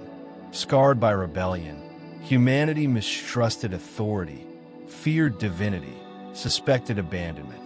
Into this suspicion, Jesus would bring the opposite. Authority expressed as service, divinity revealed as intimacy, presence unveiled as compassion. The years of waiting were shaping him to meet the world's anguish with empathy rather than condemnation. When his hour would come, he would not thunder from heights, but walk in valleys, not demand worship, but invite friendship. Thus the hidden years, though silent, were not empty. They were the hidden architecture of revelation, the unseen foundation upon which the temple of his ministry would be built. To overlook them is to miss the secret of his strength, that before he spoke to multitudes, he lived the discipline of silence. Before he healed nations, he carried the burdens of family. Before he embraced the cross, he embraced the patience of daily toil. The human years prepared him not only to be teacher, but to be brother. And in this lies their ultimate meaning. God did not only reveal himself as sovereign, but as companion. By walking the long road of growth, Jesus sanctified the long road of every human life. The hidden years close like a long prelude, a symphony played in minor key before the great crescendo. To the eyes of history, they seem unremarkable. A boy who grew into a man, a son who worked with his hands, a villager who shared the rhythms of an obscure town. Yet to the eyes of faith, they are luminous, for in them we see eternity consenting to grow, divinity consenting to wait, the infinite consenting to live as one of us. It is easy to revere miracles and overlook patience. It is easy to venerate wisdom and forget the years of learning that preceded it. But in Nazareth, the Eternal reminds us that revelation is not only sudden light, but slow dawn, not only thunder from heaven, but the gradual unfolding of days. Jesus' adolescence and youth are a gospel in themselves. They declare that God is not found only in the extraordinary, but in the ordinary lived with fidelity. The forgotten world needed this truth. Urantia, scarred by rebellion, was prone to think that divinity must break in with force, that only spectacle could restore what was lost. Instead, the Son of Man and Son of God walked quietly among us, teaching us by his very hiddenness that holiness is woven into the fabric of daily life. The Creator did not avoid obscurity. He chose it, sanctifying every unnoticed moment with his presence. In this lies a profound summons. If God himself learned patience, can we despise our seasons of waiting? If the sovereign of Nebadon lived decades in silence, can we consider our silence meaningless? If Jesus sanctified the years of work, family, and growth, then no stage of human life is void of purpose. Every season, however hidden, is an altar upon which eternity bends to kiss time. This hidden preparation was not only for him, it was for us. For when his hour would come, when he would step into the waters of baptism and the heavens would open, he would carry within him the fullness of humanity's experience. He would know the weariness of labor, the sting of loss, the trials of responsibility, the questions of youth. He would not speak as one distant, but as one near, not as a stranger to our condition, but as a brother who has walked our path. Thus the hidden years are the quiet foundation of the ministry to come. They whisper to us that God does not hurry, that revelation unfolds in patience, that the Father's timing is never rushed yet never late. They teach us that growth is itself holy, that silence is not absence, and that preparation is part of destiny. The obscurity of Nazareth is as much a revelation as the glory of Galilee, for in both we meet the same God, one who is with us. And now, as we close this chapter, we stand at the threshold of turning.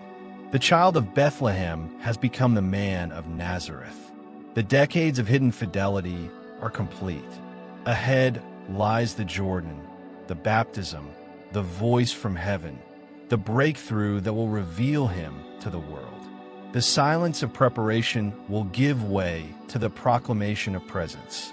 The years of hiddenness will unfold into the mission of light. The forgotten world has been prepared.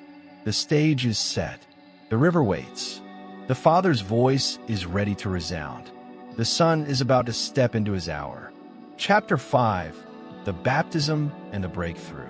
The Jordan River flowed quietly under the desert sun, its waters carrying with them centuries of memory. Prophets had crossed it, priests had sanctified it, tribes had found in it the symbol of passage from wilderness into promise. To stand upon its banks was to stand at a threshold, for rivers have always marked beginnings and endings, deaths and rebirths. The ancients knew this truth well. To cross the Styx was to leave the realm of the living. To bathe in the Ganges was to touch eternity. And now, at the Jordan, another crossing was about to unfold, one that would echo through all of time. Jesus came not as stranger, but as seeker. From Nazareth he walked into the desert, drawn by the voice of John, the prophet clothed in rough garments, crying out for repentance, for renewal, for return. Others came to John in fear, confessing sins, longing for cleansing. Jesus came in quiet certainty, not for cleansing, but for consecration, not to escape guilt, but to embrace destiny. This moment, hidden in the flow of a river, was the axis of his incarnation. The Urantia papers tell us that here, at the Jordan, Michael of Nebadon entered the fullness of his self-realization. The fusion of human and divine, long gestating through years of patience, now came to clarity. The hidden years had prepared him. The silence of Nazareth had refined him. But it was in the waters of baptism that the voice of the Father confirmed him. You are my beloved Son. In you I am well pleased. This voice was not thunder from beyond, but resonance from within. It was the inner Da'at, the knowledge that bridges worlds. In Kabbalistic vision, Da'at is the point where the unknowable becomes known, where hidden wisdom emerges as lived clarity. In that instant by the Jordan, Da'at was not doctrine but experience. Humanity fused with divinity, consciousness illumined by certainty, the Son embraced by the Father in full awareness. What had been glimpses, questions, stirrings, now became clarity and joy. The joy was not only his, it rippled outward. Heaven rejoiced because sovereignty was sealed in humility. Earth was blessed because God's presence now walked in unbroken confidence. The angels exulted because their sovereign had fully embraced his creaturehood. The waters themselves bore witness, carrying the touch of eternity downstream, as if the whole river had become sacrament. Baptism is always a liminal act, a crossing. One enters the waters as one and emerges as another. For Jesus, it was not a transformation of essence. He had always been the Son, but a revelation of identity. The hiddenness ended, the clarity began. The man from Nazareth stepped into the Jordan. The beloved Son stepped out. The breakthrough was not in becoming divine, but in the unveiling of what had always been true. In myth and symbol, rivers have always whispered of thresholds. The Styx divided mortal from immortal. The Ganges sanctified those who entered, promising renewal. The Jordan now bore this archetypal weight. It became a line between preparation and mission, between hiddenness and proclamation, between the long patience of waiting and the luminous clarity of purpose. For in the baptism, the infinite declared, "The hour has come." And yet, the humility of the act remained striking. The sovereign of Nebadon, the creator of constellations, submitted himself to the hands of a prophet. He did not seize the waters, he entered them. He did not silence the Baptist, he received him. He did not demand recognition, he accepted ordinariness. It was in this humility that the breakthrough occurred, for only in yielding can true clarity dawn. Fusion is not force but surrender, not conquest but communion. Thus the baptism stands as both cosmic event and personal invitation. For each soul, too, must pass through its Jordan. Each must hear the whisper of the inner voice that says, "You are beloved." Each must discover that fusion with the divine is not spectacle, but intimacy, not distant thunder, but the quiet resonance of presence within. The baptism at the Jordan was more than a ritual, it was revelation. In that moment, the fusion of the human Jesus with the indwelling spirit of the Father reached its consummation. The adjuster that had long whispered within him now stood in perfect union with his will. What had been a journey of gradual alignment through childhood, adolescence, the responsibilities of youth, now became a single flame, indivisible, radiant. The human and the divine were not opposed, but embraced, a marriage of will and presence that would define every word and act to come. The Urantia papers describe this moment as one of final clarity. For years, Jesus had lived with a growing awareness of destiny, an increasing recognition of his unique mission. Yet awareness is not the same as certainty. At the Jordan, certainty dawned. The Father's voice was not new information, but confirmation. The resonance of a truth already germinating, now bursting into full bloom. You are my beloved Son. Not distant affirmation, but interior clarity. In the language of the Kabbalah, this moment is dayat, knowledge not as theory, but as union. Dayat is the bridge where what is hidden becomes manifest, where wisdom descends from mystery into lived reality. At the Jordan, Jesus did not acquire something he lacked. He unveiled what was already true. The crown of sovereignty was not placed from without, but recognized from within. Dayat is always this. Not a ladder upward, but a meeting in the center, the place where God and soul speak the same word. The joy of this union cannot be overstated. For joy is not mere happiness. It is the radiance of clarity, the ecstasy of alignment. Jesus stepped from the waters, not in triumphalism, but in serene certainty. The forgotten world that had long felt abandoned now carried within it the full revelation of sonship. Heaven rejoiced because the fracture of rebellion had been answered with fidelity.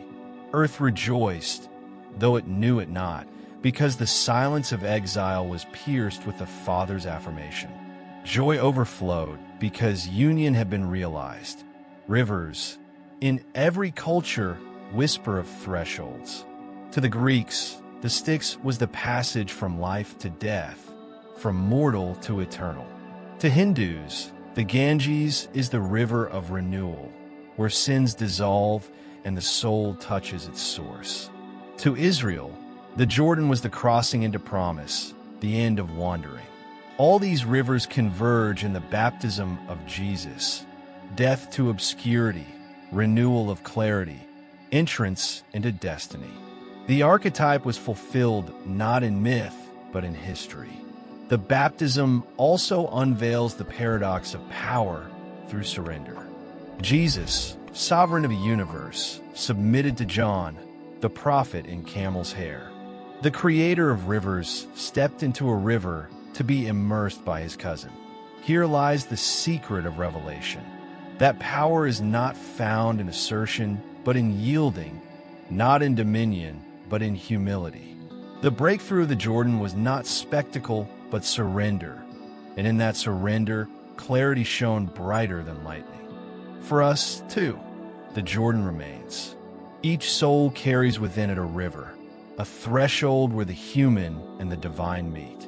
To step into that river is to allow the voice of the Father to be heard within. You are beloved. This is not reserved for one alone. It is the truth whispered to every creature. The baptism of Jesus was unique in its cosmic significance, but it is universal in its invitation. Each life is called to discover Da'at, the knowledge of union, the joy of clarity, the freedom of surrender. The forgotten world needed this breakthrough. Urantia, long haunted by exile, needed to hear that the Father's voice had never been silenced. The baptism proclaimed it. Heaven is open, the Spirit descends, the voice affirms. Against the manifesto of Lucifer that declared autonomy as truth, the Jordan resounds with another word. Communion is truth, union is joy, surrender is clarity. From this moment, the mission begins. The human years of preparation yield to the public years of proclamation. The silence of Nazareth gives way to the voice of Galilee. But all that is to come rests upon this foundation. The certainty of sonship, the clarity of fusion, the joy of union. The waters of the Jordan did not hold only one man that day. They carried the weight of a world. For in Jesus' baptism, the anguish of Urantia and the fracture of its cosmic isolation found their answer. A planet scarred by rebellion, haunted by silence, longed for a sign that communion was not lost. And here, in the humility of water and voice, the sign appeared. Heaven opened, not in thunder of judgment, but in affirmation of love. The Urantia papers reveal that this was more than personal consecration. It was cosmic proclamation. With this act, Michael of Nebadon completed the pattern of his self-bestowals and entered into full sovereignty. Yet sovereignty here means something unlike earthly dominion. It is not command imposed from above, but fidelity embodied from within. The universe recognized him as sovereign because he had shown, in the deepest humility, what divine authority truly is: love willing to serve, majesty willing to submit, infinity willing to become finite. The rebellion of Lucifer had claimed that autonomy was the path to freedom, that creatures must sever their dependence on the Father to discover their true selves. But the Jordan revealed the opposite, that true freedom is found in union, not in separation. Jesus' baptism was the living refutation of Lucifer's manifesto. Where rebellion declared isolation, baptism revealed communion. Where pride proclaimed self-exaltation, baptism embodied surrender. Where despair whispered absence, baptism unveiled presence. The joy of this event rippled through celestial realms. Angels who had watched the long unfolding of the bestowals now rejoiced with certainty. Their sovereign was established, not through force, but through love. Archangels, who once stood guard over a quarantined world, now witnessed the gates begin to open.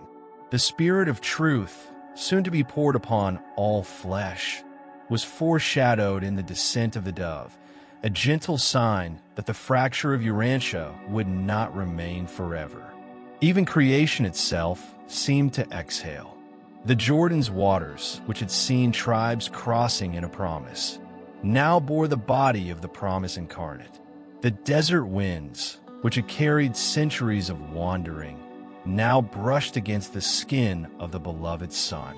The soil of Urantia, which had groaned under rebellion, now fell upon at the feet of its Redeemer. The baptism was not confined to human sight. It was an event in which matter and spirit, earth and heaven, time and eternity all converged. And yet, the beauty of the moment lies in its simplicity. There were no armies of angels made visible, no blaze of celestial fire. There is only a man in water, a voice of love, a symbol of dove. This is how the infinite chooses to act, not overwhelming the senses, but awakening the heart. The cosmos shifted in that moment, but history barely noticed.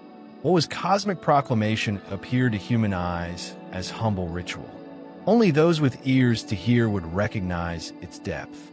This humility is its greatest strength. For had the heavens torn open in spectacle, many would have bowed in fear, but few in love. The baptism's quietness allows its truth to sink deeper. That the Father's affirmation is not reserved for the extraordinary, but is spoken in the ordinariness of water and word.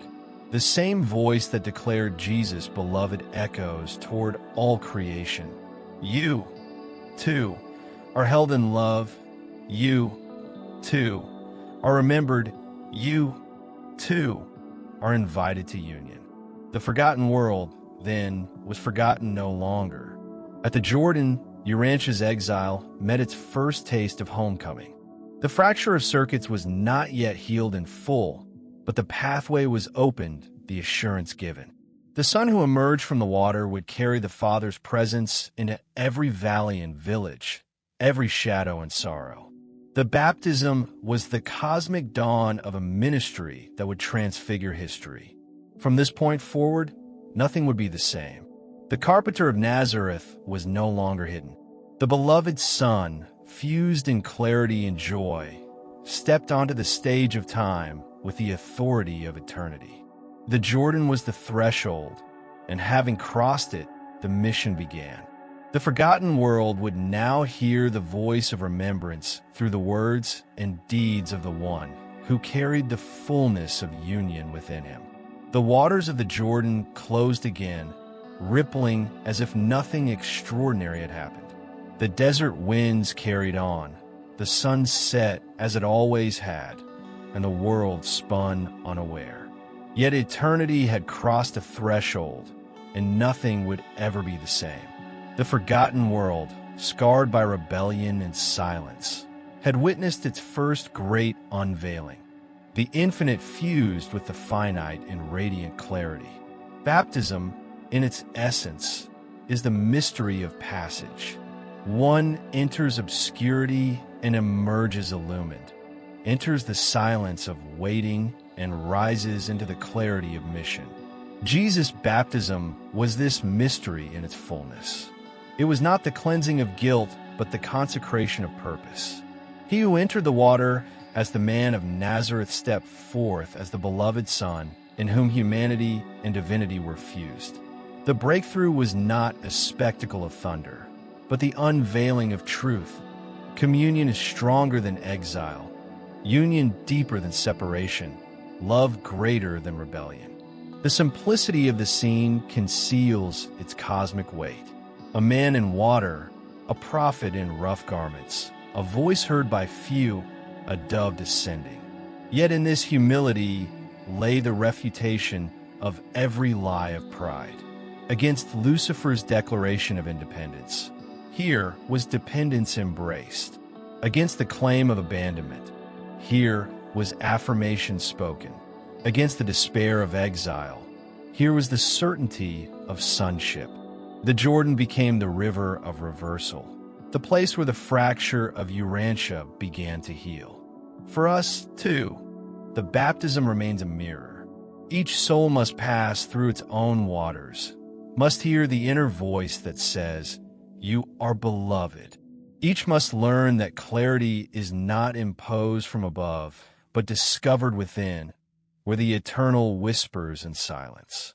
The Jordan teaches us that transformation is not conquest, but surrender, not force, but communion.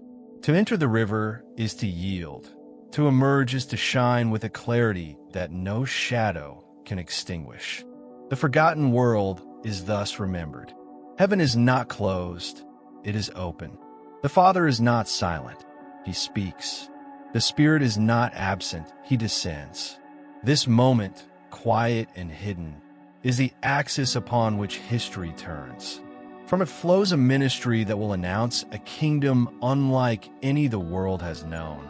A kingdom not of thrones or armies, but of hearts awakened, lives transfigured, souls set free. And so the baptism is not an end, but a beginning. The breakthrough at the Jordan was the prelude to proclamation. From these waters, Jesus would walk into the wilderness, then into villages and synagogues, into conversations with fishermen and confrontations with rulers. The clarity received here would radiate in words that cut through illusion, in healings that unveiled compassion, in a presence that revealed the Father's nearness. The baptism was the opening chord of a symphony that would resound through Galilee, Jerusalem, and beyond, even to the ends of the earth. This chapter closes with the Jordan behind and the road ahead. The infinite has fused with time in joy and clarity. The beloved Son has been unveiled. The forgotten world has heard, at last, the affirmation it longed for. Ahead lies the teaching of a kingdom, not of this world, yet transforming it from within. The waters have spoken, the heavens have opened, the voice has declared. The sun rises from the river, and with him rises the dawn of a new age. Chapter 6, A New Kingdom, not of this world. The baptism at the Jordan had sealed the clarity of sonship. Now the time had come to proclaim what that sonship meant. Jesus did not rise from the waters to speak of empires or thrones, of armies or borders. He spoke instead of a kingdom invisible to the eye yet closer than breath, a reign not marked by domination, but by liberation. The kingdom of God is within you, he would say, and in those words he overturned centuries of expectation. Israel longed for a kingdom of restoration. They dreamed of Messiah who would shatter Rome's yoke, who would raise Jerusalem to glory, who would enthrone David's heir with power visible to all nations. Yet Jesus pointed elsewhere. The kingdom he announced was not to be located in palaces or mapped on scrolls. It was to be discovered in the heart awakened to truth. This was not the kingdom of politics, but the kingdom of presence, not the rule of swords, but the reign of spirit. The Urantia papers remind us that his ministry unfolded as a series of revelations about this kingdom. He taught that it begins in interiority, in the kalb, as the Sufis would later call it, the heart that awakens to the beloved. The kingdom is not imposed from without. It blooms from within, a seed planted in silence, growing into the tree of freedom. It cannot be conquered by force or destroyed by armies, for it does not reside in land but in consciousness. This teaching found resonance across the world's traditions. The Tao Te Ching spoke of a kingdom that governs without domination, a way that bends without breaking, that rules by yielding. The kingdom Jesus proclaimed carried this same paradox. The strongest power is gentleness. The greatest authority is humility. The truest rule is service. To live in the kingdom is to move with the rhythm of the Tao, unseen, unnoticed, yet transforming all. The Gnostics would later describe salvation as gnosis, knowledge of the inner truth that frees the soul from illusion. Though Jesus did not preach their dualisms, he shared their conviction that liberation begins with awakening. You shall know the truth, and the truth shall set you free. In the kingdom, truth is not a doctrine imposed, but a light unveiled within, the remembrance of sonship that no law can erase. Buddhism, too, whispered of this kingdom in another tongue. The Mahayana masters spoke of Buddha nature, the luminous essence present in all beings, waiting to be uncovered. To discover it is to awaken, to realize that liberation is not achieved but recognized. Jesus' kingdom resonates here. It is not earned by merit or conquered by ritual.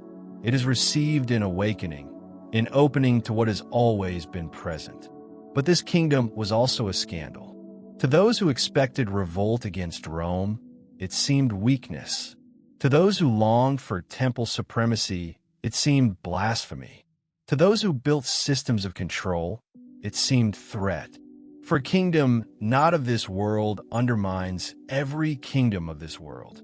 If the heart is the throne, then no empire can claim ultimate loyalty. If truth is the law, then no institution can monopolize authority. If freedom is the fruit, then no power can enslave the soul. And so Jesus proclaimed the kingdom with both gentleness and boldness. He spoke of it as leaven hidden in dough, as a mustard seed becoming a tree, as treasure buried in a field. These images carried paradox, small yet vast, hidden yet transformative, fragile yet indestructible. The kingdom is always like this, quiet in appearance, infinite in depth. Urantia, the forgotten world, needed precisely this vision. Scarred by rebellion, humanity mistrusted power, feared domination, and confused God with tyrants. Jesus unveiled another reality. The Father is not a despot demanding submission, but a presence inviting intimacy. The kingdom is not oppression disguised as religion, but liberation grounded in love. In this revelation, exile found its answer. You are not ruled from without. You are awakened from within. The kingdom Jesus proclaimed was not a dream deferred to the afterlife, nor a utopia to be constructed by human hands. It was a present reality, already unfolding wherever truth was embraced, wherever love was practiced, wherever freedom was lived. It is not of this world because it is larger than this world, and yet it is within this world because it dwells in every awakened heart. Jesus rarely defined the kingdom with rigid statements. Instead, he painted it in images, symbols, and stories. For the kingdom is not a concept to be dissected, but a mystery to be intuited, a reality glimpsed like light through leaves, like fragrance carried on the wind. He spoke of mustard seeds, yeast, hidden treasure, pearls of great price. Each image concealed as much as it revealed, inviting not mere comprehension, but transformation. The kingdom of God is like a mustard seed, tiny, fragile, almost invisible in the hand, yet when planted it grows into a tree where birds find rest. The kingdom begins in obscurity, in the silence of the heart, in the unnoticed act of compassion, in the hidden prayer. Yet it unfolds into shelter, into refuge, into presence expansive enough for all. Here is resonance with the kalb of the Sufis, the heart that awakens silently and becomes vast enough to contain the beloved. The mustard seed is the heart itself. When opened, it shelters worlds. The kingdom of heaven is like leaven hidden in dough. The leaven disappears, vanishing into the mass, unseen and uncounted.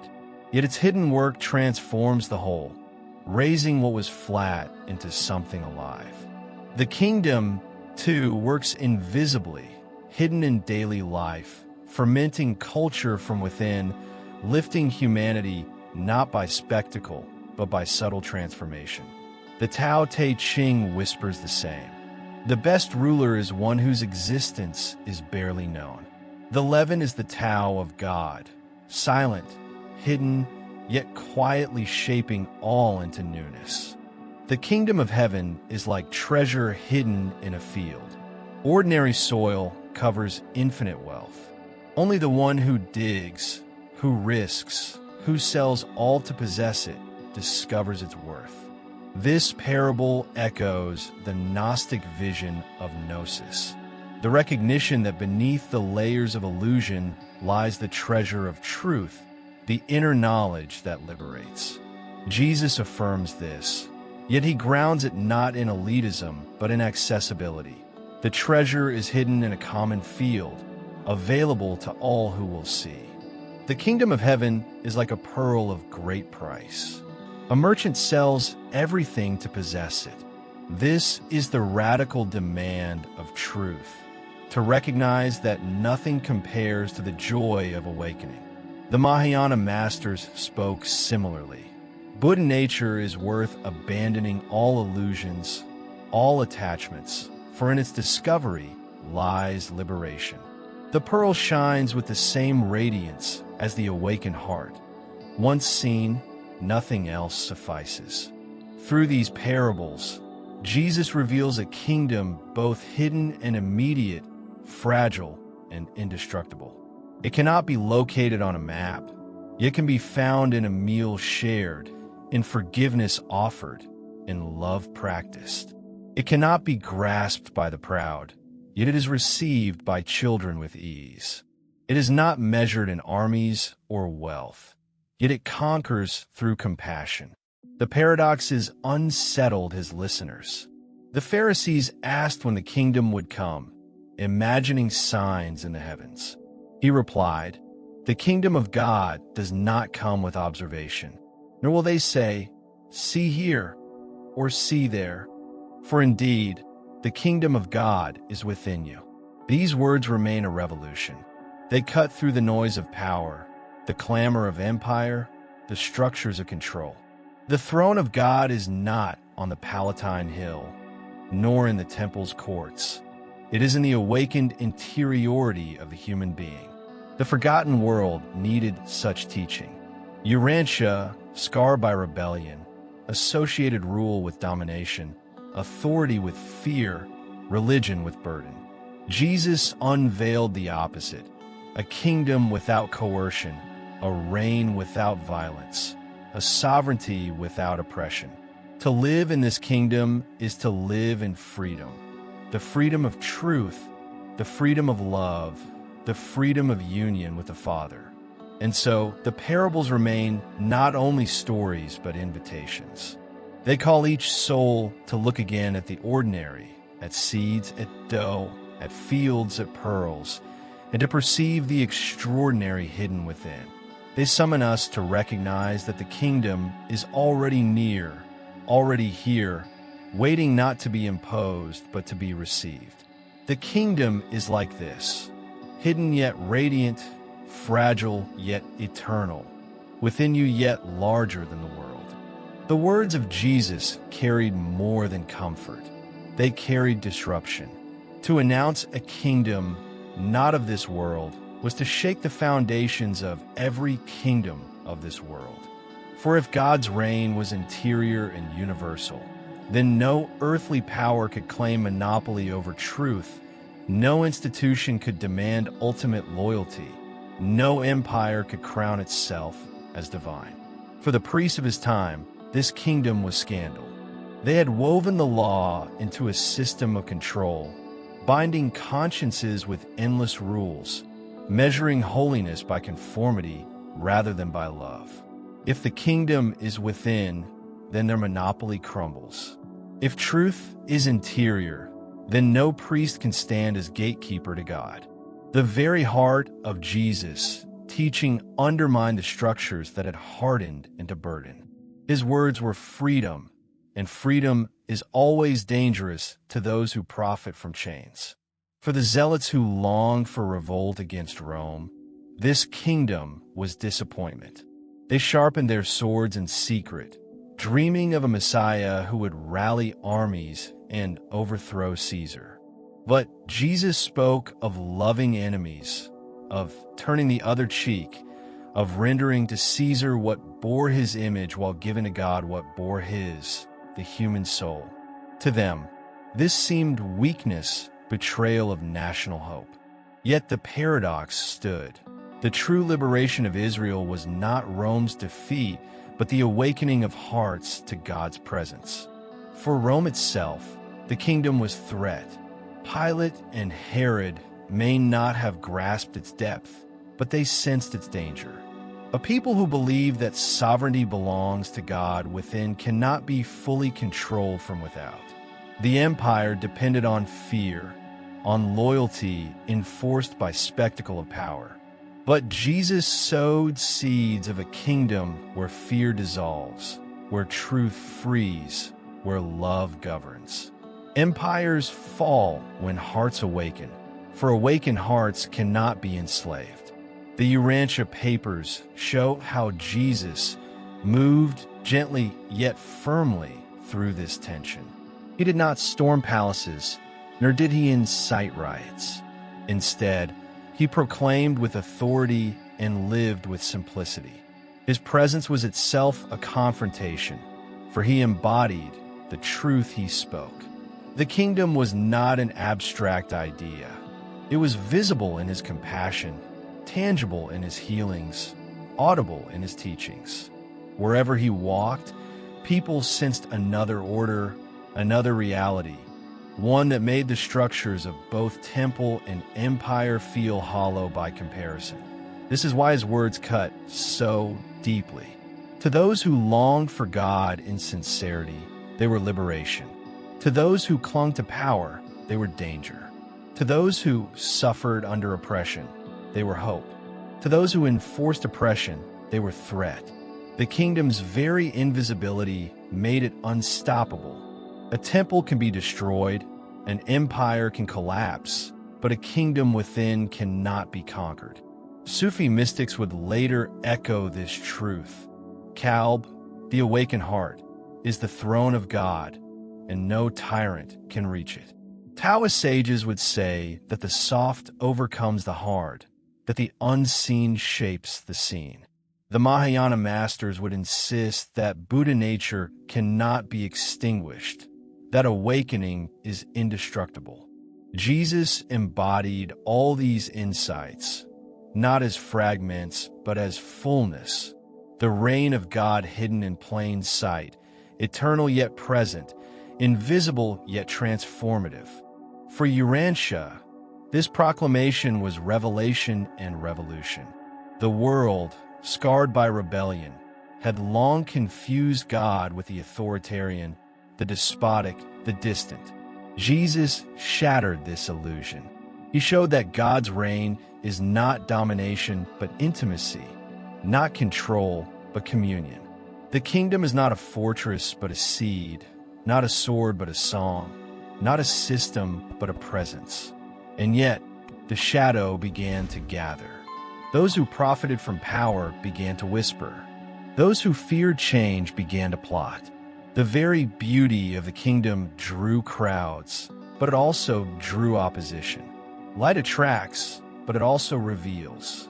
And when structures built on fear and pride are revealed, they do not surrender quietly. Thus, the proclamation of the kingdom was both gift and provocation. It awakened joy in the humble, but it stirred resistance in the proud.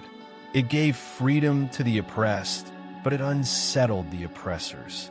Already the cross was foreshadowed, for a kingdom not of this world could never be tolerated by the kingdoms of this world. The kingdom Jesus proclaimed was never meant to be confined to parchment or throne, to temple or empire. It was, and remains, a living reality, invisible to the eyes of power, yet unmistakable to the eyes of love. It is not of this world because it is greater than this world, and yet it is here, within the heart that awakens, within the soul that listens, within the life that dares to embody truth. This kingdom is the reversal of all kingdoms. It has no borders, yet it gathers all nations. It has no armies, yet it conquers despair. It levies no taxes, yet it enriches the poor. It builds no palaces, yet it dwells in every heart that opens. It is softer than a seed, subtler than leaven, smaller than a pearl, and yet it is stronger than empires, deeper than philosophies, vaster than history itself. The forgotten world needed this kingdom. Urantia, long haunted by rebellion, long enslaved by fear, long confused by distorted visions of God, finally heard the truth. The Father's reign is not terror but tenderness, not decree but presence, not domination but freedom. Jesus declared what the prophets intuited, what the mystics whispered, what the philosophers sought, that the true throne of God is the awakened human heart. But such truth cannot remain neutral. To proclaim the kingdom is to draw a line, even if unseen. Those who hunger for freedom cross into it with joy.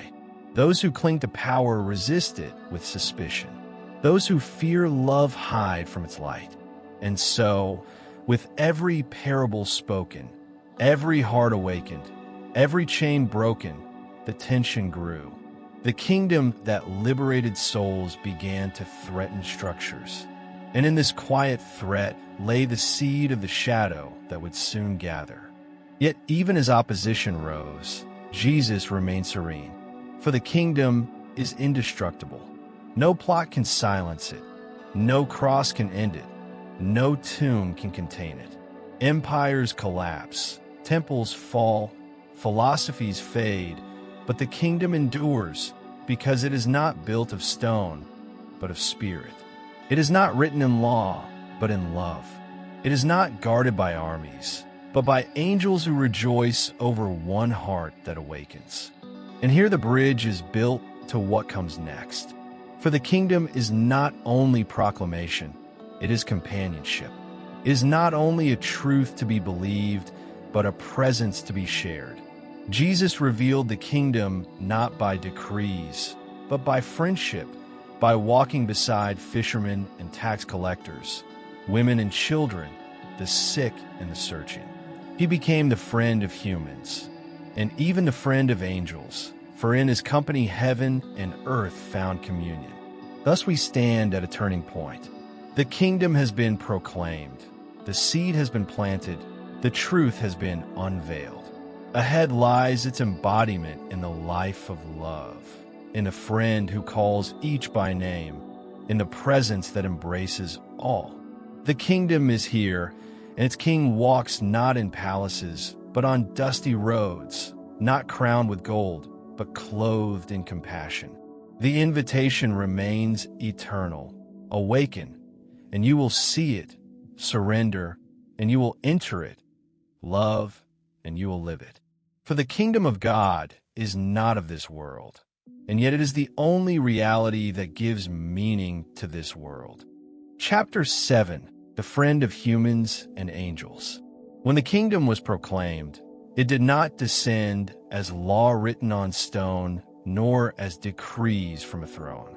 It came instead as companionship, as presence, as friendship. For Jesus did not walk the roads of Galilee clothed in untouchable majesty, but in approachable tenderness. He was sovereign of Nebadon, yet he chose to reveal himself as friend, to fishermen mending their nets, to women drawing water, to children running in dusty streets. This is perhaps the greatest revolution, that God would not only rule but walk beside, not only command but converse, not only judge but embrace. The Urantia papers describe how he gathered his apostles, not by coercion but by invitation, "Follow me." The words were simple, yet in them vibrated eternity. Those who heard felt more than command. They felt recognition. He called them not as servants, but as companions, not as pawns, but as brothers. Even when they faltered, Even when they misunderstood, he remained patient. His pedagogy was not the rigid discipline of hierarchy, but the gentle persistence of friendship. In this we glimpse the resonance of the Gospel of Mary, where Christ is remembered not as distant sovereign, but as inner guide, one who awakens the soul by calling it into intimacy. Friendship was his method, presence his authority. To walk with him was already to be changed, for his truth was not only taught but felt. The Hermetic tradition later described this as teaching by vibration, not merely by words, but by the living energy of presence. With Jesus, one did not only hear, one resonated.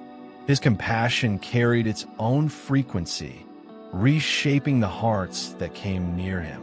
This friendship extended beyond humanity. The papers recount how even angels considered him their companion. Though he was their sovereign, he lived among them with a closeness that astonished the celestial orders. To mortals, he was brother. To angels, he was comrade. He bridged the gulf between orders of creation, revealing that love recognizes no hierarchy. To be near him was to be embraced by Asha, the Zoroastrian vision of divine order expressed as righteousness in action. His life embodied Asha, the alignment of cosmos and conscience, of heaven's harmony with earth's struggles.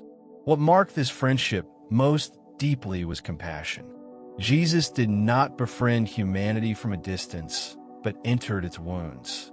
He touched lepers without hesitation, dined with tax collectors without shame, defended the dignity of women in a culture that silenced them. He wept with the grieving, rejoiced with the hopeful, sat in silence with the searching. His presence was not theoretical, but tangible. Those who met him carried away more than teaching. They carried the memory of being seen, known, loved.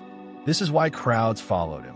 Not because he wielded power like Rome, not because he promised wealth like merchants, not because he enforced law like priests. They followed because he was friend. In him they found the God who draws near, the God who listens, the God who shares bread and laughter and tears. His miracles were signs of compassion, but his presence itself was miracle enough. For the forgotten world, such friendship was revelation. Urantia, haunted by rebellion and accustomed to fear, imagined divinity as distance, as rule, as judgment. Jesus revealed divinity as nearness, as companionship, as joy. He was not content to be adored from afar. He desired to walk beside. He did not present himself as unreachable perfection, but as approachable love. In this, the fracture of exile was healed not by decree, but by embrace. Friendship was his kingdom's secret law. He told his disciples, "I no longer call you servants, but friends." With these words, he shattered every expectation of divine human relationship. No longer fear, but love.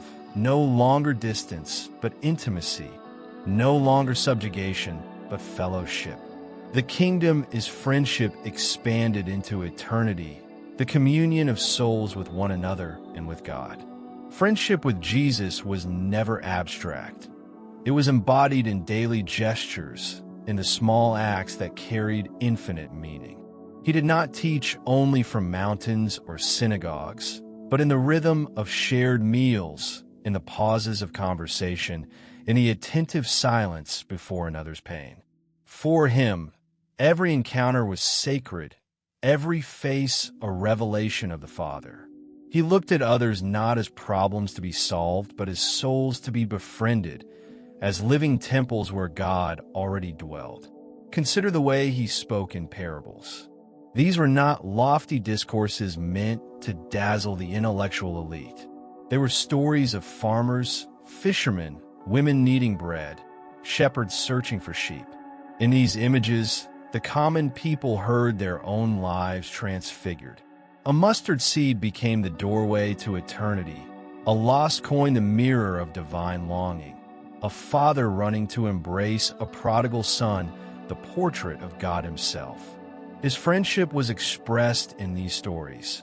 He entered their world, their struggles, their daily bread, and revealed the kingdom already pulsing within. This presence was felt most deeply in his compassion. He was moved not by crowds, but by individuals. A woman touching the hem of his garment, a blind man crying by the roadside, a child brought forward by hesitant parents. He never treated them as interruptions. Each one was the center of his attention, as if heaven itself paused for their sake.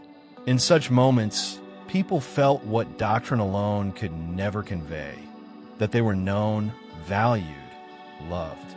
His friendship was not conditional. It was presence poured out without reserve. The Urantia papers describe how Jesus never sought followers to increase his power, but companions to share his mission.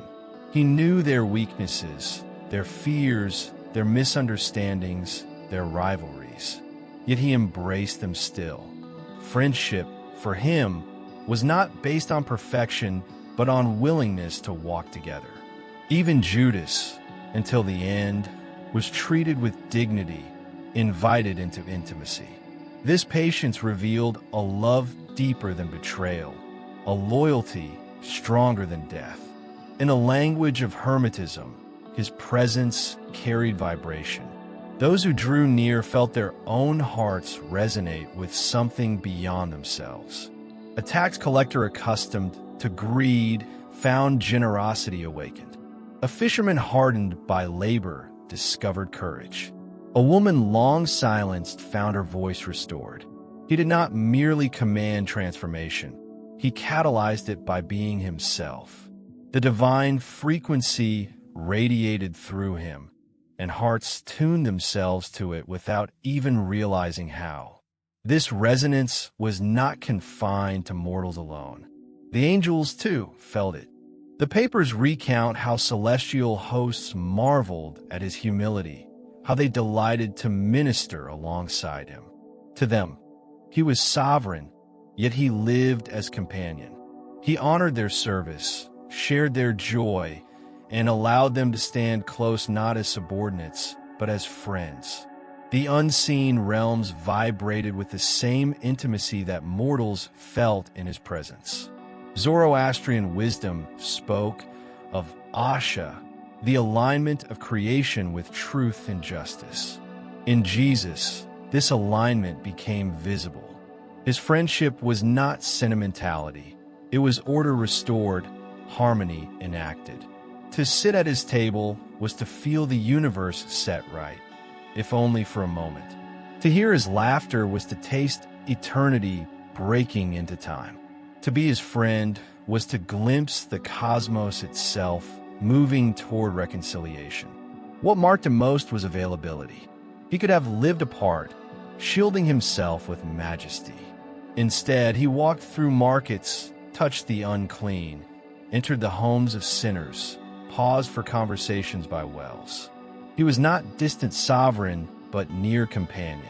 In a world fractured by hierarchies, he leveled the ground by friendship. The scholar and the shepherd, the child and the elder, the angel and the laborer, all were welcomed into the same circle of intimacy. Thus the kingdom took flesh not in laws, but in friendships. The reign of God was made visible in meals shared, stories told, tears wiped, laughter echoed. Jesus revealed that the Father's greatest desire was not subjugation, but communion, not service born of fear, but companionship born of love. To befriend with such depth is already to teach. Jesus' greatest lessons were not delivered in arguments, but in relationships. His pedagogy was the pedagogy of presence, of walking beside, of living with, of sharing the long roads and the daily bread. He did not separate teaching from life. His life was his teaching. Every gesture became instruction. Every silence became revelation. Every act of compassion became curriculum. The Urantia papers describe how his apostles often failed to understand his words, yet they could not escape the effect of his presence. When debates confused them, his friendship clarified. When doubts shadowed them, his companionship steadied. It was not the brilliance of logic that transformed them, but the steady warmth of his being. He was not content to shape their thoughts. He sought to awaken their souls. This way of teaching aligns with the Hermetic vision, that truth is not transmitted like information, but shared as vibration. To stand near him was to feel one's inner strings tuned to a higher frequency. Fishermen became evangelists. Tax collectors became servants of generosity. Women once silenced became heralds of resurrection. These transformations did not occur because they memorized doctrines, but because they resonated with the living energy of his love. Even angels were taught by his companionship. They had long known the authority of Michael as sovereign, but in his earthly life, they discovered the authority of humility. They learned that divinity shines brightest when it bends lowest, that sovereignty is most real when it serves. To minister with him during his bestowal was itself a lesson. Heaven itself grew in wisdom by watching their sovereign live as friend. Jesus' pedagogy was also a pedagogy of trust. He entrusted his message not to scholars or rulers, but to ordinary people. He treated them as capable, dignified, worthy of carrying divine truth. He sent them to heal, to teach, to serve, not because they were flawless, but because they were beloved. Friendship is trust extended, and in trusting them, he taught them to trust themselves and the Father within. Zoroastrian Asha shines here as well. To live in truth is to live in alignment, and Jesus embodied this by guiding his companions into harmony with divine order. His teaching was not about abstract speculation, but about concrete righteousness. Forgive, love, serve, be reconciled. He showed that divine law is not cold decree, but living order woven in a friendship, revealed in shared life. His teaching method also revealed patience. He allowed his disciples to misunderstand, to falter, even to fail, and then he gently corrected them, always restoring, never discarding. He knew that transformation is a slow unfolding, like leaven in dough, like a seed sprouting in hidden soil. His pedagogy was not pressure, but patience, not perfection demanded, but growth encouraged. To walk with him was to discover that failure is not final, that learning is woven into living. And this pedagogical friendship extended to all who crossed his path. A woman caught in condemnation learned mercy instead of judgment. A Samaritan woman by a well discovered her voice and her worth. A Roman centurion tasted the dignity of faith recognized beyond borders. Each encounter was a lesson, not only for them, but for those who witnessed. The disciples watched and slowly learned. This is what the kingdom looks like. This is how God reigns. This is how truth teaches. In this way, his life became scripture before any word was written. His gestures were parables. His friendships were revelations. His compassion was doctrine embodied. For Urantia, this was salvation in its purest form, not only to be taught about God, but to experience God in the presence of a friend. And perhaps this is the heart of his pedagogy, that God himself desires not only to be obeyed or worshipped, but to be befriended, to walk with him, to learn in companionship, to be transformed not by fear, but by love. This is the eternal method of the kingdom. Friendship, in the way Jesus lived it, was more than affection. It was revelation.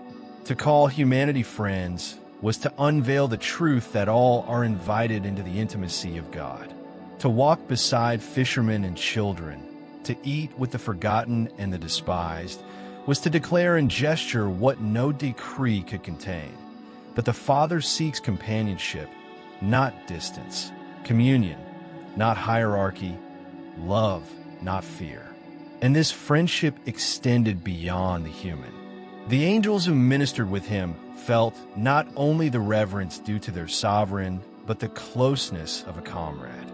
Heaven itself bent low to walk with earth, and earth lifted its gaze to walk with heaven.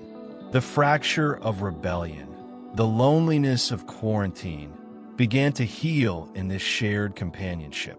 The forgotten world was not forgotten, for both mortals and celestials found themselves embraced by the same presence, united in the same friendship. The Gospel of Mary hints at this inner guide, the Christ who awakens the soul to its true self. Jesus embodied that guidance outwardly. He did not impose commandments from afar. He stirred hearts from within. His voice was not thunder, but resonance. His teaching not imposition, but vibration. Like the Hermetic sages would say, he taught by being, by radiating, by letting love itself do the work of transformation. Such friendship was power of another order, not the power of empires, but the power of compassion that melts defenses. Not the authority of fear, but the authority of presence that frees. Not the order of chains, but the order of Asha, cosmic alignment revealed in human kindness, divine harmony expressed in shared bread, eternal law written in laughter and in tears. This is why the kingdom grew in ways unseen.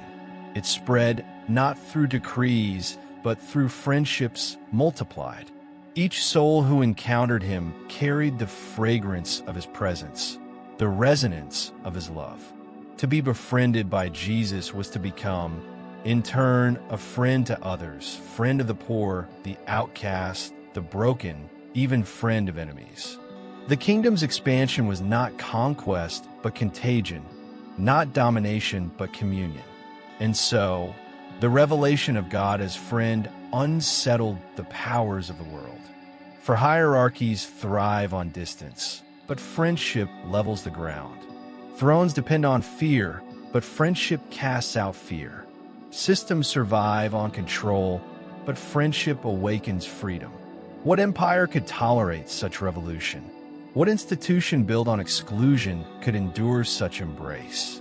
The seeds of shadow began to stir, for the light of friendship exposes the falseness of domination. Yet Jesus did not falter. He remained friend even as suspicion grew, even as whispers of opposition spread. His very constancy was defiance, a declaration that love would not retreat, that friendship would not withdraw, that presence would not be silenced. To the end, he called them friends. To the end, he showed that heaven's power is companionship offered, not withheld. And this remains the invitation, to enter the kingdom as friends of God, to live as companions of one another, to embody here what angels already know, that the universe itself is sustained by communion. Friendship is the law of heaven, written in the heart of God and revealed in the life of the Son. Thus the chapter closes in radiant simplicity. God is our friend. Jesus is the proof. Angels and humans alike share the same circle of intimacy. And though shadows gather, though opposition rises, though powers resist, the truth remains indestructible. Friendship is eternal, for love cannot die. Ahead, however, lies the growing shadow. The light of friendship will meet the darkness of fear. The openness of presence will face the rigidity of control. The kingdom will shine brightest when opposed by those who cannot bear its freedom. The friend of humans and angels will soon walk into conflict, carrying love where hatred hardens, offering friendship where enmity festers.